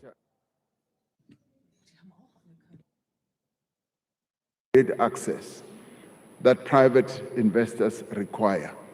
For we knew that as we were restructuring our energy infrastructure or architecture, there will be a number of generators who will be using solar, wind, and many other sources of energy. As they do so, they do need to have the hope and the trust that their generation and input into the transmission is going to be well managed. Through the Energy Action Plan that I announced in 2022, we have brought an end to load shedding and ensured a reliable supply of electricity. This is essential to allow businesses to operate and make decisions to invest. Regulatory reforms in the electricity sector have already unlocked a significant and growing pipeline of investment, with more than 220 gigawatts of renewable energy projects in development and 36 gigawatts already in the grid connection process. Now, over the next 5 years, we will add massive new solar, wind, and battery storage capacity to transition our economy towards cheap green energy and sources at scale. We are now moving rapidly to establish a competitive wholesale electricity market and to complete the unbundling of Eskom through the establishment of a fully independent transmission operator. Now, at the same time, we are moving to enable private investment in expanding our transmission network through independent transmission projects for the first time. Now, Minister of Electricity and Energy is working diligently to make sure that this happens. Transitioning to a low-carbon, climate-resilient economy and a society remains a priority, and it is in line with our international climate commitments that we made at the United Nations, as well as our ambitious nationally determined contribution to combat climate change. Decarbonization, as it is the pillar of our investment strategy, will create new investors, new industries rather, new jobs, and new opportunities in green hydrogen, battery storage, electric vehicle manufacturing, and in the manufacture of components and infrastructure that is decarbonizing the world urgently. The 29 billion in confirmed renewable energy investment today is really a vote of confidence in our rapidly transforming energy sector. South Africa's abundant mineral reserves make us uniquely placed to leverage the growing global demand for critical minerals needed for clean energy, for hybrid, electric, and new energy vehicles, technological applications, and by other heavy industries. Now, as the producer of more than 70% of the world's platinum group metals, and with some of the world's largest manganese and chrome reserves, we are well positioned as a strategic partner in this rapidly growing sector. We've been firm that the energy transition must be just and that it should leave no one behind.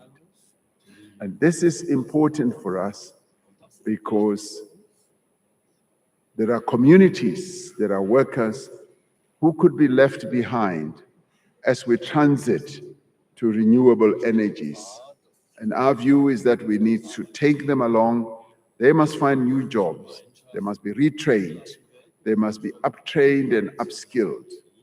Our Just Energy Transition Investment Plan of 2023-2027 is a blueprint for decarbonizing our economy and achieving energy security, whilst at the same time supporting affected communities and industries. Efficiency in the network industries is the backbone of a competitive economy. As we have done with the electricity sector, we are driving a series of reforms in the logistics sector to build world-class rail network and ports that are efficient, that are competitive, and that will support our exports. The cornerstone of our reform program is the National Rail Policy, complemented by the National Freight Logistics Roadmap that has been crafted. These policies enable private investment in port and rail operations. And this is where we've crafted an environment where the public sector and the private sector can work together, side by side, to create value for our country. Last year, we also signed a 25-year concession for the Durban Container Terminal Pier 2, representing 11 billion in private investment in one of South Africa's and most critical logistic nodes. A transparent and effective regime for third-party access to the freight rail network is now in place. And now this is a demonstration by South Africa that we're willing and open to working with the private sector so that there can be mutual benefit for all. 41 freight rail slots have been allocated to private train operating companies, and we expect the first private operator to commence operations in 2027. By ending inefficient monopolies and introducing competition, we will reduce the cost of electricity, of transport over time, enabling our manufacturing and mining, agriculture, and other industries to thrive and to compete, rather than just to continuously rely on one monopoly. With one monopoly, innovation is quite lacking. With one monopoly, there are inefficiencies that come in. So with diverse operators, we find competition actually has greater benefits. Digital transformation holds significant potential for economic growth and investment. South Africa already has world-class digital infrastructure, near universal internet access and smartphone penetration, and a regulatory environment that enables innovation. We're implementing reforms that will create a digitally enabled economy and position our country as a leading hub for digital and financial services. In these ways, we are positioning South Africa to become a major player in the economy of the future, combining the lowest cost solar and wind power in the world with advanced digital infrastructure and a skilled workforce that can compete at a global level. The water sector is another area where we need to focus more intently. And we have the reliable water access governed by an equitable, transparent regulatory regime is key for business stability, and we have put in place a set of interventions to transform the provision as well as the management of water services across the country. We are a water-scarce country and have therefore needed to pay closer attention to the water challenges. We are prioritizing reforms at the provincial and local government level in both the immediate and long term that will create a sustainable, well-functioning water system.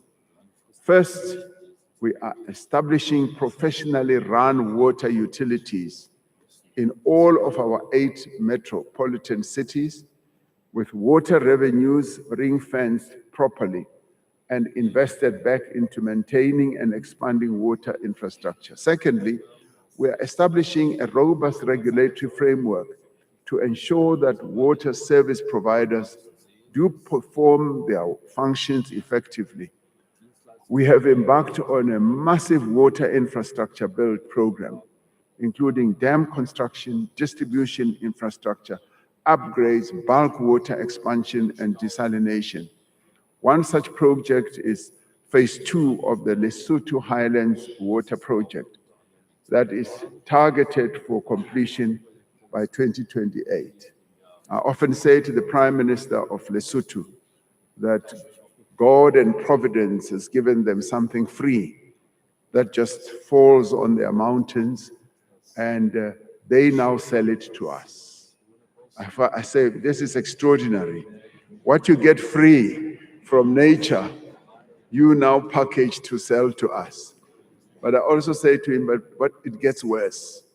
You then ask us to come and build the dam and build the channels to bring free water to Gauteng, to Johannesburg, and then you want money for it.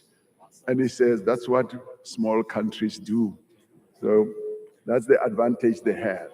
So we do buy water from Lesotho, and these projects will be overseen by a new National Water Resource Infrastructure Agency. The water sector is ripe for investment, and we have set up a dedicated water partnership office to facilitate private sector participation in areas such as reducing non-revenue water, investing in wastewater treatment, water desalination, and reuse of water, with more than 50 billion rand in projects already in development. So great opportunities are abundant there. Our structural reform agenda has laid the foundations, and now we are harnessing its momentum. We are embarking on the largest and most ambitious cycle of infrastructure investment in our country's history. Infrastructure, as I often say, is the flywheel that propels economic growth. It boosts productivity, it propels trade and reduces the cost of doing business. It creates immediate and meaningful employment opportunities at scale. With this unprecedented investment, we are kickstarting the cycle.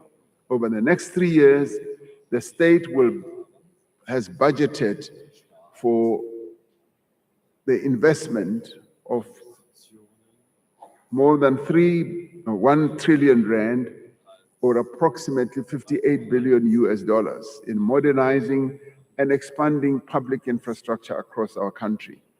This includes 950 billion rand in planned infrastructure investment. Spending as much as 375 billion has been allocated to state-owned enterprises to support, maintain, and upgrade, and also expand infrastructure facilities. In addition to this, our state-owned enterprises have allocated for major infrastructure projects for the medium term.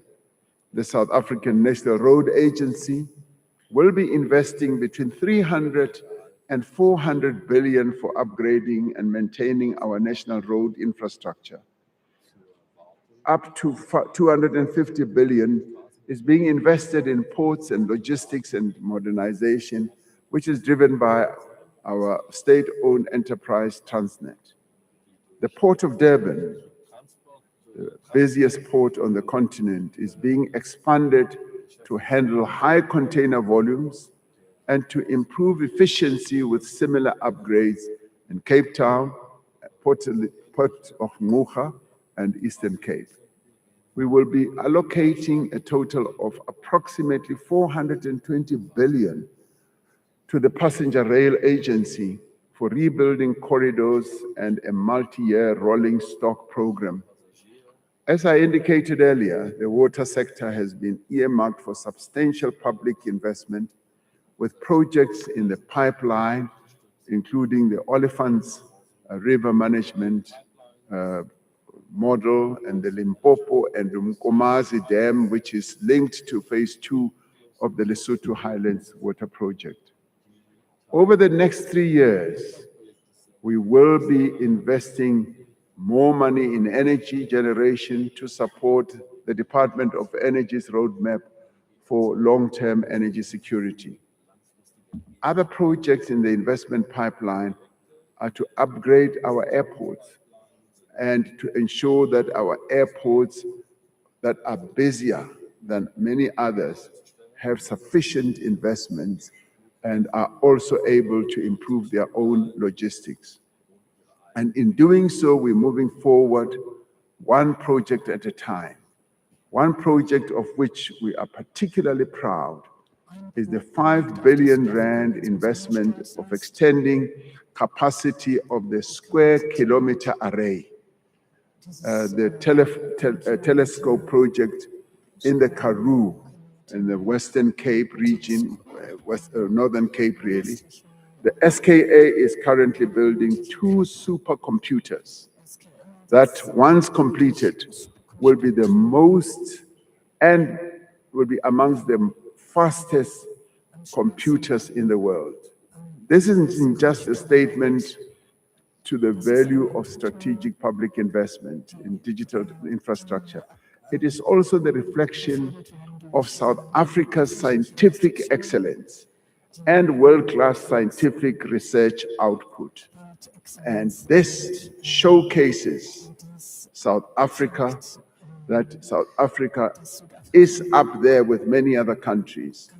And to get this facility, we competed with countries such as Australia, the UK, Canada, and a number of other countries. And in the end, it was brought here. And it is a true wonder to see. And it is in none other place than South Africa, one of the smallest countries in the world. And we are proud of that.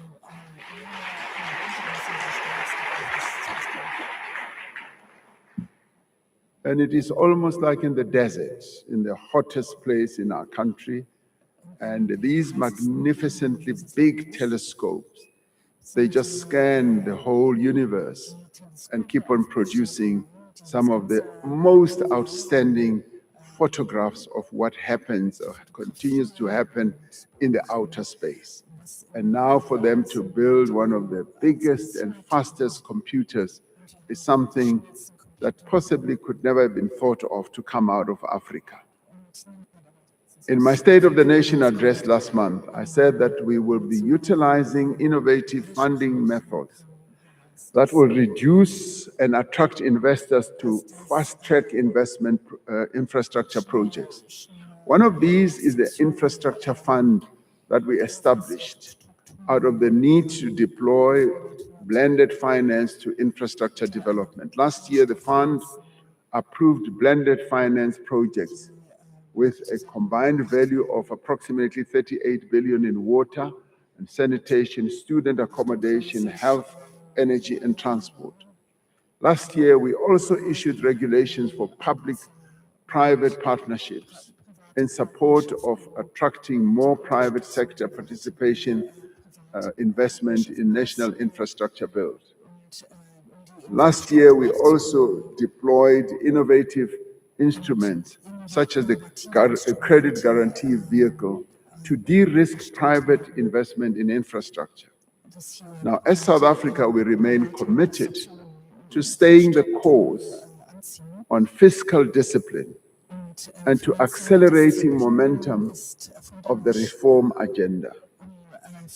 Minister of Finance, in announcing his budget this year, focused on the issue of fiscal discipline. And that is what we are irrevocably committed to. But also to leverage investments to build an economy that is inclusive, that is transformed, and that benefits all South Africans. Unlike the economies that we had under apartheid that just benefited a few. The transformation of our economy is necessary to drive sustained growth, reduce inequality, and correct the imbalances and injustices of the past. We are undertaking a review to refine, to realign, and strengthen our broad-based Black economic empowerment framework to ensure that it supports transformation while at the same time enabling investment and growth. There are those who say it is an impediment to investment, and we say it is actually one of the key ingredients that will enhance investment and growth as well. Now, Black economic empowerment provides a foundation for inclusive growth by expanding participation in the economy and then enabling us to harness the skills and contribution of all South Africans. What makes South Africa's empowerment laws distinct is that they are practical and innovative. They are inclusive and they give a clear guarantee to everyone that growth should be shared. In addition to pure equity participation measures, we also have what we call an equity equivalent investment program, the EEIP. Now it was created to accommodate multinational companies whose global practices or policies prevent them from complying with our empowerment laws of ownership, and to invest in socio-economic and skills development as well as enterprise development without having to sell equity in their local subsidiaries. Since its inception, the EEIP has onboarded some of the world's leading multinational firms who have leveraged the program to direct investment in local development, to incubate Black, youth, and women-owned businesses, and to fund skills development. And what they have done through this, they have made themselves a truly South African corporate citizen. Our overriding objective is to support firms with compliance and to embrace empowerment as a meaningful investment in South Africa's long-term economic stability. So, ladies and gentlemen, as I conclude, we would like investments that are made should in the end deliver measurable benefits, not only to one segment, the stakeholders in business, but to all. Investment projects must include clear local content plans, formal skills transfer initiatives, community development commitments, and transparent environmental safeguards. The skilling of our people, especially young people, is critical as we embark on the skills revolution, which is underpinned by a dual training system that we are embarking on now. We are expanding programs that will link training with universities and colleges and companies to create the pipeline of technicians and project managers and engineers that are needed in our economy. This is but an overview of the scale of the deep transformative changes that are taking place in South Africa, in our economy, as we seek to position ourselves as an investment destination. Now, the progress continues to be acknowledged by our international and continental development partners. During G20 presidency that South Africa had the privilege of leading, we concluded a clean trade and investment partnership with the European Union, valued at approximately 12 billion euros, which amounts to about 237 billion South African rands. And this was around the just energy transition, infrastructure, skills, pharmaceutical, manufacturing, and other sub-industries. This African Development Bank has also confirmed 20 billion rand for the 2026 financial year, directed at infrastructure, energy transition, human capital, and governance. In addition, the SA Afri-Exim Investment Facility, anchored by the Afri-Exim Bank, has put forward or made a commitment for 176 billion rand to South Africa, a structural instrument that will channel patient, concessional capital into the sectors where the second drive requires most. The new development bank, the BRICS Bank, has also indicated that they will make approximately 34 billion rand available for 26-27 period. At standard leverage ratios, the development finance institutions' commitments alone can mobilize between 393 billion rand and 786 billion in additional private investment over the drive horizon. This is what partnerships at scale looks like. And this is the type of partnership that we appreciate here in South Africa. So this year's South Africa Investment Conference marks the formal transition from recovery to expansion, from rebuilding confidence to accelerating growth in our economy. I have laid out just some of the sectors of our economy that are ripe for investments. There are many more.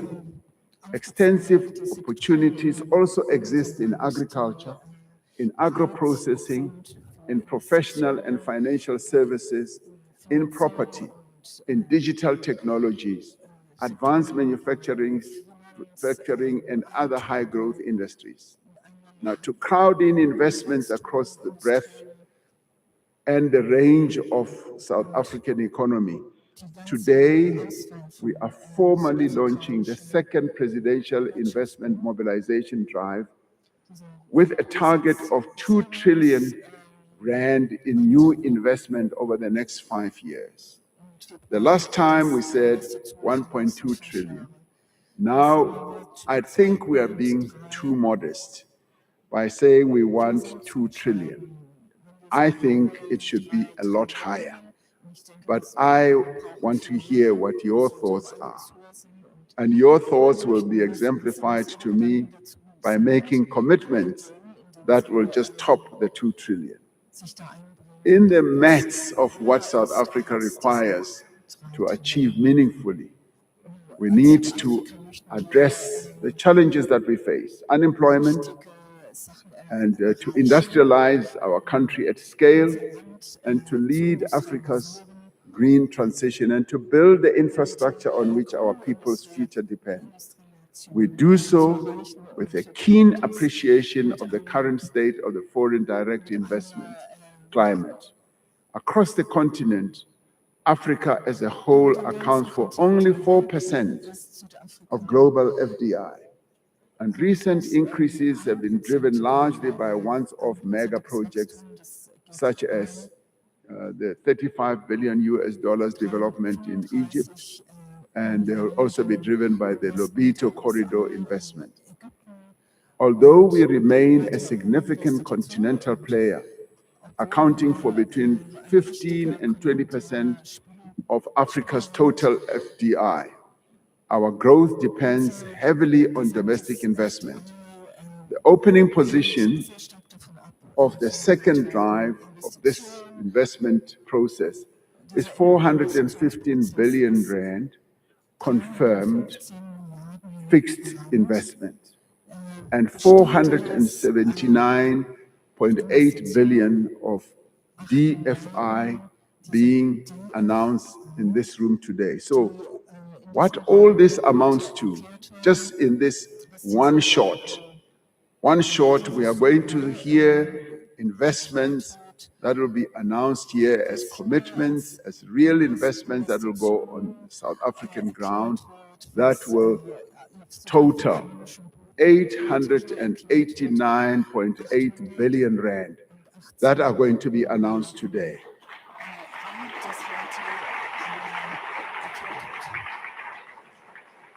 Now, the mathematics that I was taught at school, in an apartheid education school, always taught me that you round up. You round up and you don't round down. And if a figure is closer to being rounded up, you round it up. So my rounding up then brings this to 900 billion rand. That will be announced today. That will be in 81 projects, 9 provinces, 22 source markets, and over 230,000 permanent jobs that will be created. Now, that has an impact on our economy. It has an impact on our people. This is only the start of an era of new growth and dynamism for the South African economy. The accountability framework is unchanged from the first drive. Every investment announcement that will be made here will be vetted and signed and will represent a firm commitment by business leaders in this room. Every year we will report back on what has been promised and what has been delivered. Now, as we seek to deepen our trade and investment relations as South Africa, we remain committed to maintaining policy certainty and to accelerating the momentum of the structural reform agenda that we are on. A question is often asked, is this momentum of reform sustainable? Will we see it being sustained into the future? And my simple answer is yes. The reform process that we are on now is irrevocable and irreversible, because it is in the interest of our economy, of our people, that we should transform and reform our economy so as to make it inclusive, so that all South Africans can benefit. And all key stakeholders, be they business, they should invest and make profits. Be it labor, their workers should be well paid and get living wages. Is it communities? They must feel that when businesses invest in their environments, those businesses become good corporate citizens and be part of the community. As for government, we are the enablers.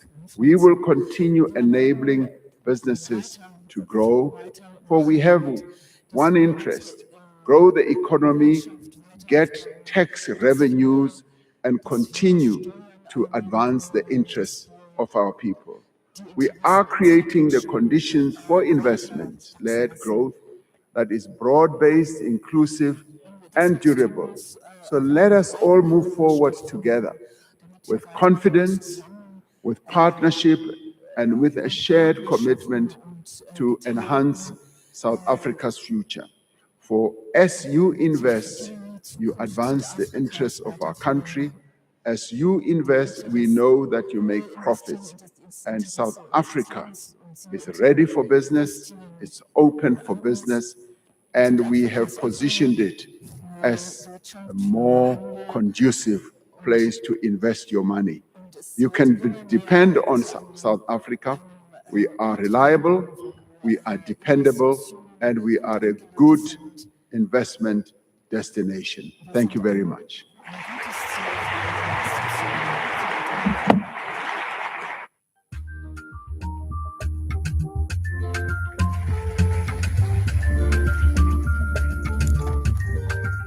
Another round of applause for the President of the Republic of South Africa.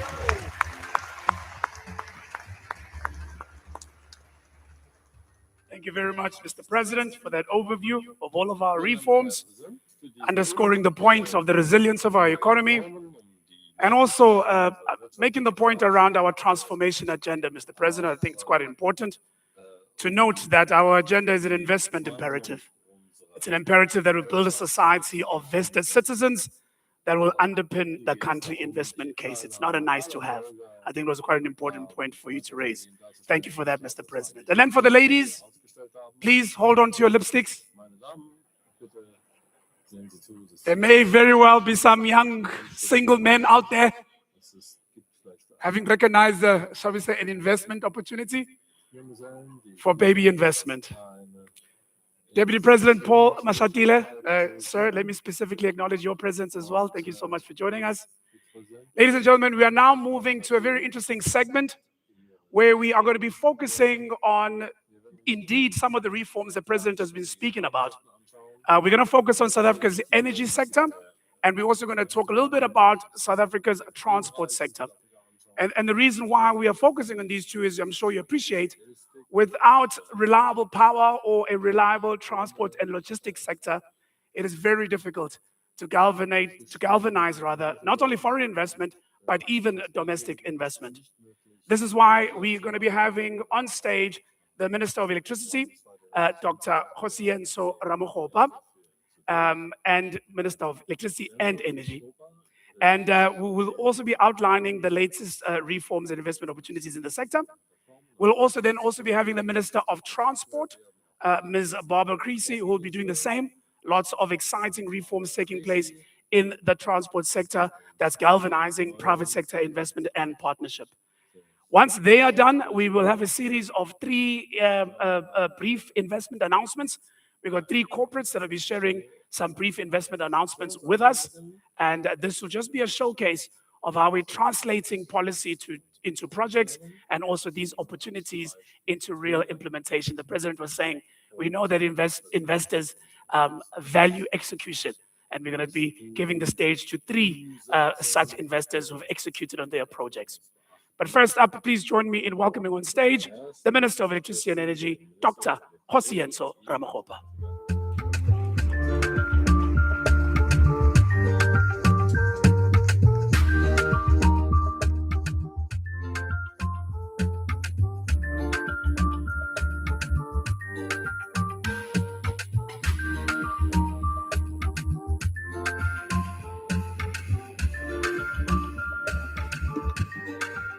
Thank you. Thank you very much, Program Director. My warm and sincere greeting to President Ramaphosa, Deputy President Mashatile, Ministers, Deputy Ministers, Premiers, and everyone in your eminence. Minister Tau, when he was on the floor, he agitated us to follow the evidence, and I'm going to discover the science, so that there's a full appreciation of the investment case in the country. I do imagine that when you make investment decision, it's not driven by affinity for one country over the other, but is a subject of, if you like, anticipated returns. As the president was making the point, at the macro political level, I think the case has been sufficiently made, the reform agenda that we are driving. So just allow me in a few minutes just to surface and discover the science. The legend might not be visible. Just for the moment, believe my interpretation of what is before you. President, there are 5 major jurisdictions in the world that have got the potential to give you maximum returns from a renewable energy point of view. The first one is the Northern Cape Namibia corridor. The other one is the western side of Chile. The other one is the Australian outback. The other one is Sub-Sahara, the desert rather, the Sahara Desert, and the other one is in the Gulf. So in those areas, we have what we call the highest global horizontal irradiation. So what that means is that the total amount of shortwave solar PV that is received per unit area on a horizontal surface, in simple terms, really, is the amount of yield. That's where you get it in those areas. You get up to 2,700 kilowatt hour per square meter. And South Africa is in the top 5 in the world. And of course, the wind speeds in the northern, the western side of the country, in particular the Eastern Cape and the Western Cape and parts of the Northern Cape, we can reach wind speeds of up to 10 meters per second. So that's the biggest yield that you have. So essentially your returns are guaranteed if you're to invest in South Africa. And then the second point to be made is the following, is that there is a relationship really around natural resource availability and also the issues of geopolitical stability. So the point we are making on a 2-dimensional Cartesian scale or plane, you map, as the slides will show you, on the x-axis your geopolitical stability, and on your y-axis the natural resource availability. So what you really want to do is to try and examine, of course, the natural resources are there, but there are other indicators that you are looking for you to invest in one country over the other. And one of those will include the issues of political stability, the prevalence of democracy, and freedom of movement, freedom of speech, issues around the health of the institutions such as the financing sector, and also the legal instruments that are in place. And you can see there from the map that we rank amongst the best. So in the top quadrant there, it's ourselves, Morocco, and Namibia. So it's about outside just the health of your renewable energy resources. There are other indicators you are looking for to ensure that your investment is secure. Then the next question we attempt to answer is to try and explain the level of industrialization. And I think that the computation of per capita electricity consumption is an excellent indicator of Human Development Index and also GDP. So there has been studies that a rich body of literature that has been able to discover the relationship of Human Development Index and per capita electricity consumption, per capita electricity consumption and GDP growth. And it arrives at the conclusion that that relationship is that of direct proportionality. It doesn't argue that is a causal relationship, but is that of direct proportionality. So in our country, what we're doing there is to map the level of penetration, what we call universal access, and also per capita electricity consumption. And you can see we're at the top right-hand corner there, meaning that we are both high on penetration, so we are at about 92% of universal access, and also from per capita consumption of electricity per inhabitants, we are sitting at about 4.2 megawatt per year. So that's important because you don't want, once you invest your money, the electrons are stranded. You want the comfort that domestically there exists sufficient demand to consume that which you are generating, and you are able to explain your rather reach your returns. And also, we also know that South Africa accounts for 20% of the continent's total electricity demand is located in the country. So the point I'm making is that there's an insatiable appetite to consume that which is produced. And then as I move towards the end, the next question you ask is that, okay, I see the issues of the quality of the renewable assets. I see the political stability. I see the fact that there's increasing demand. Why should we believe you? Why should I invest my money here? So the point in answering that, we are not new in this space. We have been in this journey for the past 13 years. And in that 13 years, we've got about 6 gigawatts of utility scale renewable independent power producers that are in the space. We also have embedded generation of about 7 gigawatts. And we also have private PPAs. So you don't have to wait for a government procurement program for you to invest. There can be private conversation, a generator and an off-taker. And of that, we've got 4 gigawatts. Why is that important? It is important because the industry has matured. On the supply side, the skill side, the industry side, there's a degree of readiness and familiarity with this environment. So we are unlikely going to have missteps. And of course, going into the future, our anticipation is that utility scale renewables are going to grow multiple fold, up to 5 times going into the future. And then we'll be introducing other energy sources like gas to power. And then how are we going to ensure that we reach financial close quicker? Because governments generally across the world are notorious for delaying projects with regards to permitting and licensing. So we have introduced instruments at the instruction and the insistence of the president. And I'll use just one example on how we're modernizing and expanding our transmission program. As the president has mentioned, 14,000 kilometers, 440 billion rand, the size of the ticket. So what we're doing what we call late-stage tender projects. So by that we mean by the time you come in, we'd have resolved the issue of servitude, working with Minister McPherson who are resolving that. We'll have resolved the issues of EIAs, working with Minister Okam. So when we say here's a corridor for you to build, all the regulatory and permitting requirements have been met. All that you do is to invest your money, get yellow plans and start building. We're doing the same also. Thank you very much for that. We're doing the same also on battery storage. What has stunted our battery program, President, was the fact that developers must look for land, enter into protracted, difficult negotiations with landowners. So what we are doing, we are procuring the land. You compete on price and technology and leave the land to us. We have procured that. That's how we are going to do it going forward.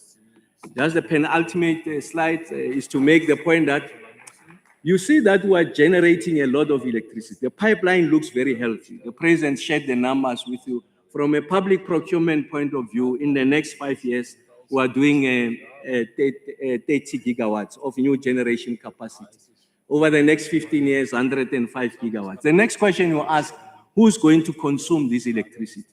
Now, a lot of you might know about the regional power pools, the interconnectedness of the countries in the region. South Africa has always provided the role of an anchor, the battery of the continent.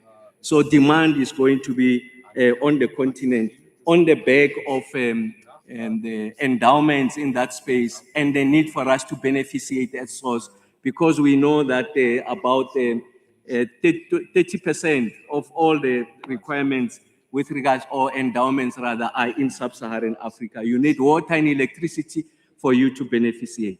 We see new opportunities on data centers. We are projecting in the immediate 400 megawatts. That is going to grow to about 2,500 megawatts.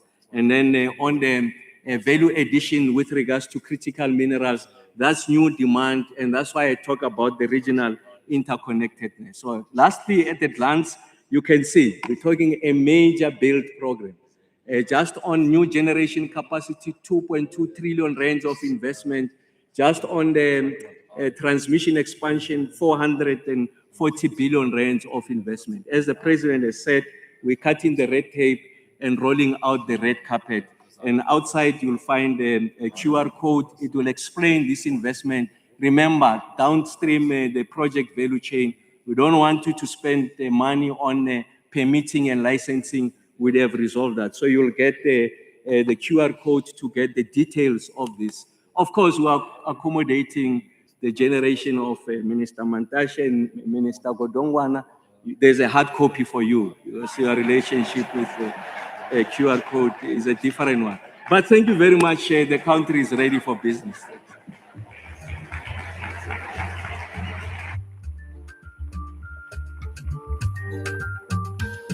That is our Minister of Electricity and Energy. He has a lot of electricity and energy, as you can tell. Thank you, Minister. We appreciate that update and that masterclass on renewable energy. Next up, we're going to focus our attention on another key enabler of economic growth, and that is the transport sector. Significant reforms are already underway to improve performance, efficiency, and reliability across the South African transport system. And to give us more detail, please give a warm round of applause to the Minister of Transport, Ms. Barbara Creasy.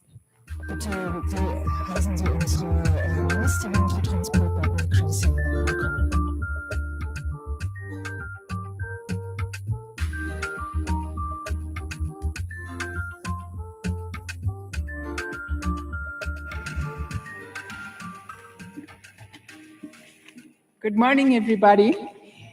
Allow me to acknowledge His Excellency, President Ramaphosa, Deputy President Manshatile, fellow ministers and deputy ministers, premiers,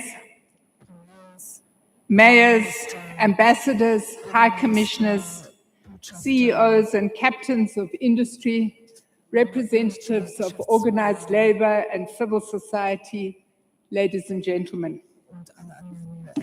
As you heard from His Excellency, the President, we are involved in a major process of rail reforms, and This journey is guided by two important documents.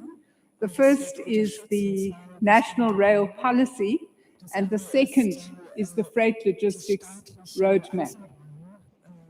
And since these important documents were adopted in 2022 and 2023, we have made major strides in terms of the vertical unbundling of Transnet.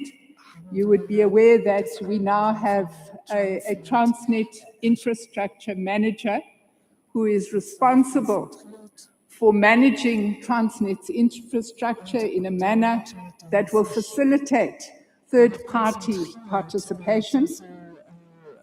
We have now established the board of the Transport Economic Regulator, and this regulator will in future be responsible for determining the tariffs for operators on the freight and passenger rail sector so that there is a level playing field.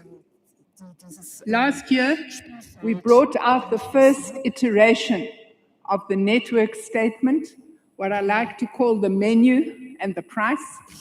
And we intend very soon, in the first quarter of this year, to bring out the second version of the network statement that is going to give greater confidence to the 11 private freight operators who will begin to operate on the 1st of April next year in terms of long-term rail access, and also in terms of the fact that they will not need to purchase their own rail equipment.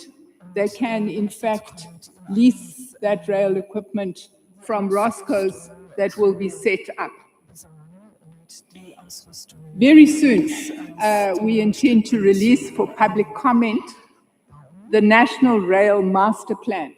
And this is our vision of what both freight and passenger rail will look like from now until 2050. And of course, the importance of this master rail plan is so that the market can have confidence in terms of investment and planning of rail infrastructure. And lastly, and perhaps most importantly, we intend to enshrine all of these reforms in law. And this year we will release for public comment the National Rail Bill. Now, you would be aware that last year we issued two important requests for information. The first was for the 5 priority freight corridors and associated ports, and that involved requests for information for investment in the Transnet infrastructure program. And the second was a set of RFIs for investment in PRASA, and this included depots, fare collection, a passenger Roscoe, but also importantly, requests for information on rapid and high-speed rail from Gauteng to Messina, to eThekwini, and to Mbombela. Now, I'm pleased to say that as of the beginning of February this year, we have been able to issue the first request for participation for the Richards Bay Dry Bulk Terminal. And this request for participation will transform this terminal into a multi-user export hub.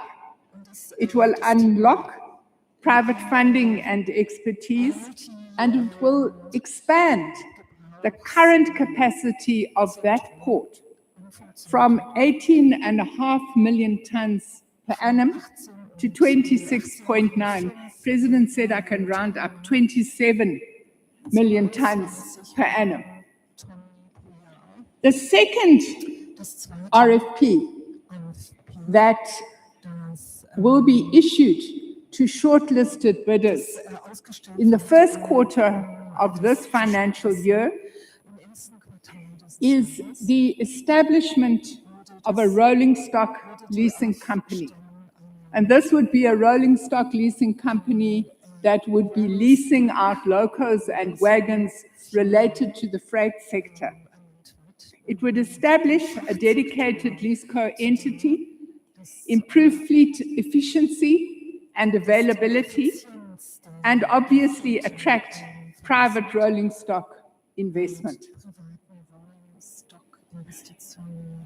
Later on in this first quarter, so we estimate it will probably be May, June, we intend to issue the request for proposal for the Ngqoqa Manganese Export Corridor.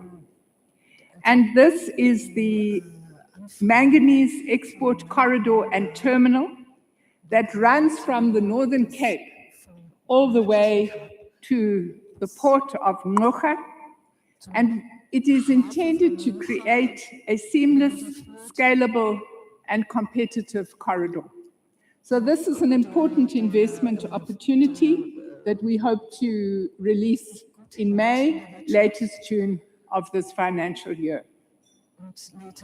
And lastly, and perhaps this is the most interesting request for proposal we will issue this year, is the request for proposal on the container corridor that runs from Gauteng to the port of Durban. You've heard in His Excellency's address the important work we are already doing in Pier 2 in Durban docks. And the idea is to develop a freight rail corridor that would be able to service that important port that we are creating. If you look at the future of rail in this country, and we've done a lot of mapping in terms of how we will move from the current plus minus 165 million tons of freight to 250 million. Obviously, we know that we are underperforming on the bulk mineral corridors. But what we know is that once we have upped performance on those corridors, we're close to saturation. And the future of rail in this country in terms of new opportunities really relates to container freight. And so we see this opportunity to invest in the container rail corridor from Gauteng to eThekwini as being a very interesting and exciting opportunity that will boost performance and competitiveness and will transform this into the primary intermodal corridor in our country. Ladies and gentlemen, we hope to release this particular RFP to market in November. And with that, my time is up, and I have to thank you for your attentiveness.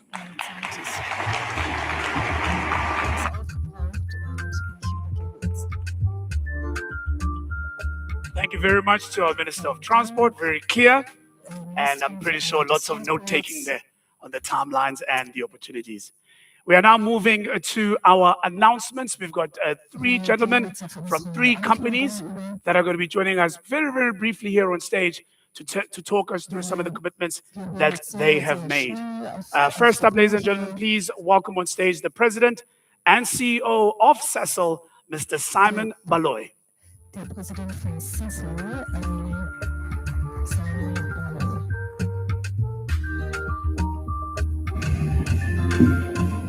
Thank you, Andile. His Excellency President Ramaphosa, Your Excellency Deputy President Paul Mashatile, Honorable Ministers, and since I've been given 2 minutes, I'll say all protocol observed. Ladies and gentlemen, very good morning to all of you. For over 75 years, Sasol has been key into the energy security of this country. And there's never been any time like this where all of us are reminded that energy security is national security. And it gives me a great privilege and honor to announce that over the next 3 years, Sasol is going to invest just over 60 billion rands to sustain our operations, to make sure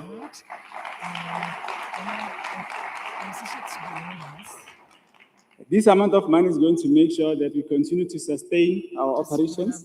We invest into the new mines that we need for the coal that we need in Secunda. We invest in infrastructure that's critical to sustain all our operations.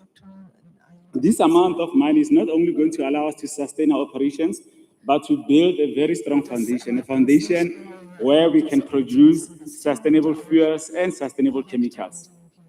This is a very fantastic opportunity for organization, and this we cannot do only without the support of partners and government. So working with government to make sure that we've got regulatory support, not only at home, but abroad as well. To give an example, our Secunda facility has an opportunity to export about 2 billion euros of sustainable aviation fuels to the EU. However, we need to work together through this clean investment trade partnership to make sure that that is possible. Our company will continue to be invested in South Africa, and you may ask why. Because we know that when South Africa does well, Africa will do well. And when Africa does well, the whole continent, the whole world will do well.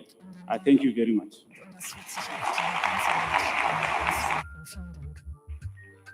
Thank you very much, Simon, for that. And you were 50 seconds earlier.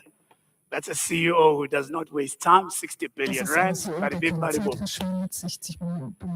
Next up is the VP for Africa, Middle East and Turkey at Meta.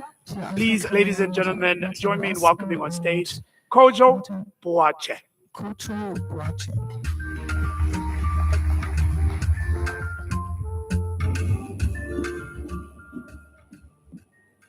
Thank you, Program Director, and thank you, Honourable Minister, Dr. Ramagopal.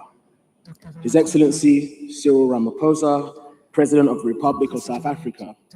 His Excellency Paul Mashatile, Deputy President of the Republic of South Africa. Honourable Minister Parks Tau, thank you for organising this amazing event and for your wonderful words earlier.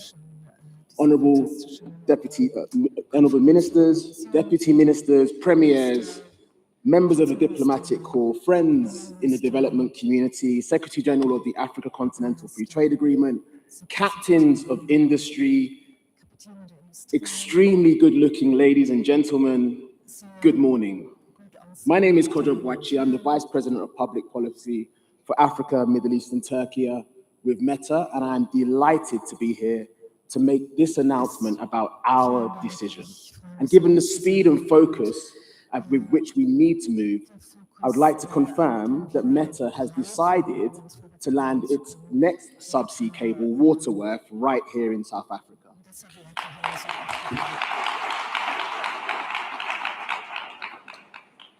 At more than 50,000 kilometers long, Waterworth is our most ambitious subsea cable project ever, connecting 5 continents. And it will land in 3 locations here in South Africa. 1 in KwaZulu-Natal and 2 in the Western Cape.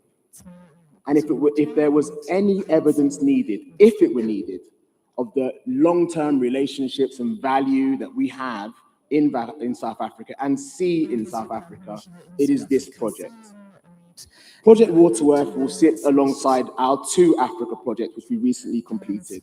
Currently, the world's longest submarine cable connecting East to West Africa, or if you're the other way inclined, West to East Africa for the first time, but also landing in 40 locations across Africa, Europe, the Middle East, and Asia. And together, these investments, we hope and believe, will deliver 15 times more capacity than all the legacy cables at this time. But more importantly, they are projected to contribute more than $150 billion in economic impact to the sub-Saharan Africa region by 2035. Despite the compelling relationships and value, long-term value that we see in South Africa, some may ask why South Africa? To all of us at Meta, it's clear.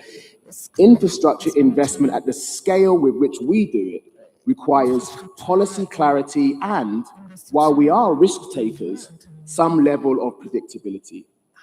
South Africa's digital master plan, its forthcoming data and cloud policy, as well as the national AI policy framework, demonstrate this government's unceasing efforts to give investors like Meta and many more the clarity and predictability that we need. That matters deeply when you are committing billions of dollars in global infrastructure that has a multi-decade lifespan. The willingness to engage in genuine policy dialogue through the Department of Communications and Digital Technologies gave us the confidence that this government, as His Excellency said before, is pro-innovation and sees digital infrastructure and services like Facebook, WhatsApp, Instagram, Meta AI, and many of those provided by other tech companies as the backbone of South Africa's economy and indeed the world's.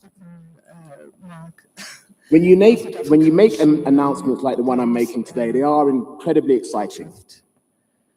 But they are also daunting because executing projects like this at this scale is hard.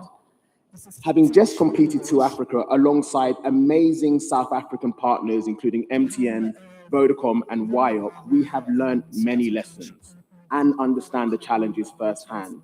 Subsea cable projects are complex. Environmental, coastal, municipal permitting, going across provinces and connecting infrastructure terrestrially, and tackling that all-important last mile challenge, taking the connectivity we bring to the shoreline to those who most need on the coast, is hard. And there are many hurdles, but partnership, as Meta, formerly Facebook, has always said is the key to everything we do. And here in South Africa, we believe we have partners who are ready, willing, and most importantly, able to tackle these complex challenges with us. Of course, for Meta, when you provide infrastructure and have 3 billion people using your applications every day, you know that building infrastructure and providing services are not enough. And that's why our investment, Meta's investment, must be and continue to be holistic. And that's why we'll continue investing in digital training programs and add to the 430,000 South Africans who have been recipients of that training. We'll continue working with the entrepreneurs, 54,000 who have come past, who receive our support so far, and we'll add to that. And we'll continue working with the small businesses. And as His Excellency said, so many of them are envisaged and run by young people and women, and we will continue targeting them. We will continue providing our safety campaigns in all 11 South African languages, official South African languages, which has already been downloaded, used by 10 million South Africans. We'll add to that number. And we are currently and will successfully work with the Department of Public Service Administration to build an AI platform which will be used by over 1 million public servants. And as the world focuses on AI, and as South Africa does, and its amazing potential, we'll continue working with South African startups like Fundamate, a beneficiary of our AI Impact Accelerator, which helps more than 4 million learners prepare for exams. So what comes next? Project Waterworth will land in 2030, and it will make telling contributions to South Africa, becoming a regional digital hub, not just a landing point for submarine cables, but a center for data, infrastructure, AI innovation, and digital skills that serves South Africa, South Africans, and just as importantly to Meta, hundreds of millions of Africans across this continent. My friends, the conditions that compelled Meta to make this investment, policy leadership, strategic ambition, and genuine partnership are the same conditions that will compel others to invest here in South Africa. And the infrastructure we are building is designed to carry not just Meta's ambitions, but the ambitions of companies, individuals, and people represented in this room. But most importantly, the people that we all seek to serve. Thank you so much for listening.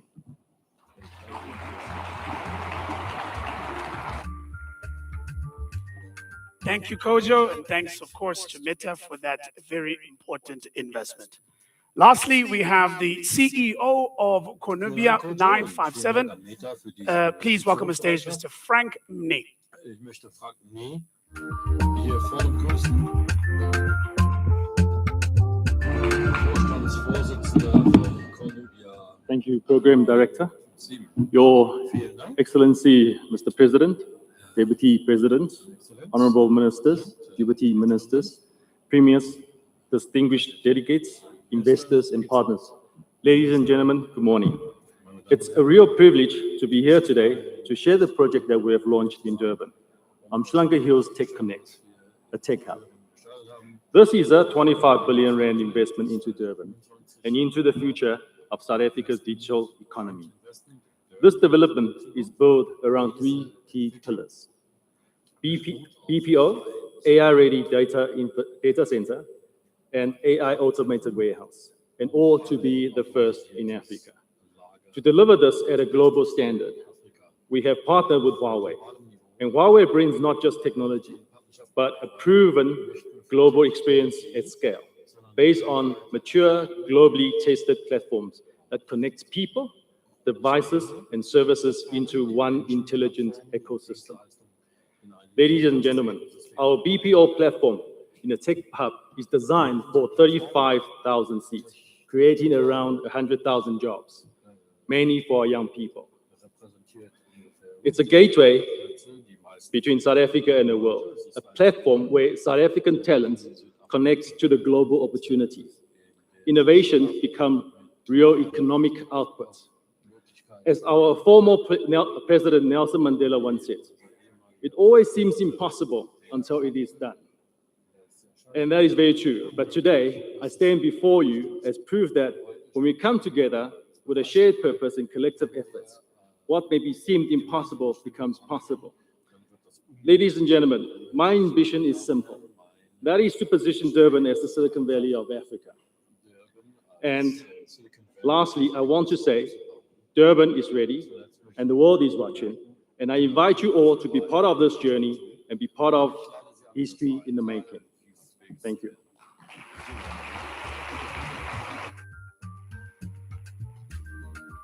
Thank you very much, Frank, for that announcement. When I was confirming backstage, Lerato, on how to pronounce Frank's surname. Yes. So Frank's surname is Mni, M-N-I. I say, I ask him, so how do I pronounce it? He says, no, it's just like Umnisi. Okay. So thank you to Frank Umnisi. Rainmaker. Indeed, indeed. Ladies and gentlemen, we've come to that time where we're going to take a short break. We're going to be having some well-deserved refreshments. I think it's happening on level 4, is it? It absolutely is taking place on level 4. But also, if you are not going to take advantage of the coffee break, please do take advantage of the fact that there's an exhibition on the ground street level. And there, I think you can network some more and see what all of these opportunities are about. How much time are you giving us for the break? It's 11:25 now. 20 minutes is what I understand. Right. You know, so we are back. But we're fair people. Shall we say around 25? All right. I think that is fair. 11:50. That's 11:50, 11:55. Basically, by noon, everybody, please be back in the plenary hall by noon, South African timing. Okay? But it's really important when we come back, we're having a showcase of energy infrastructure.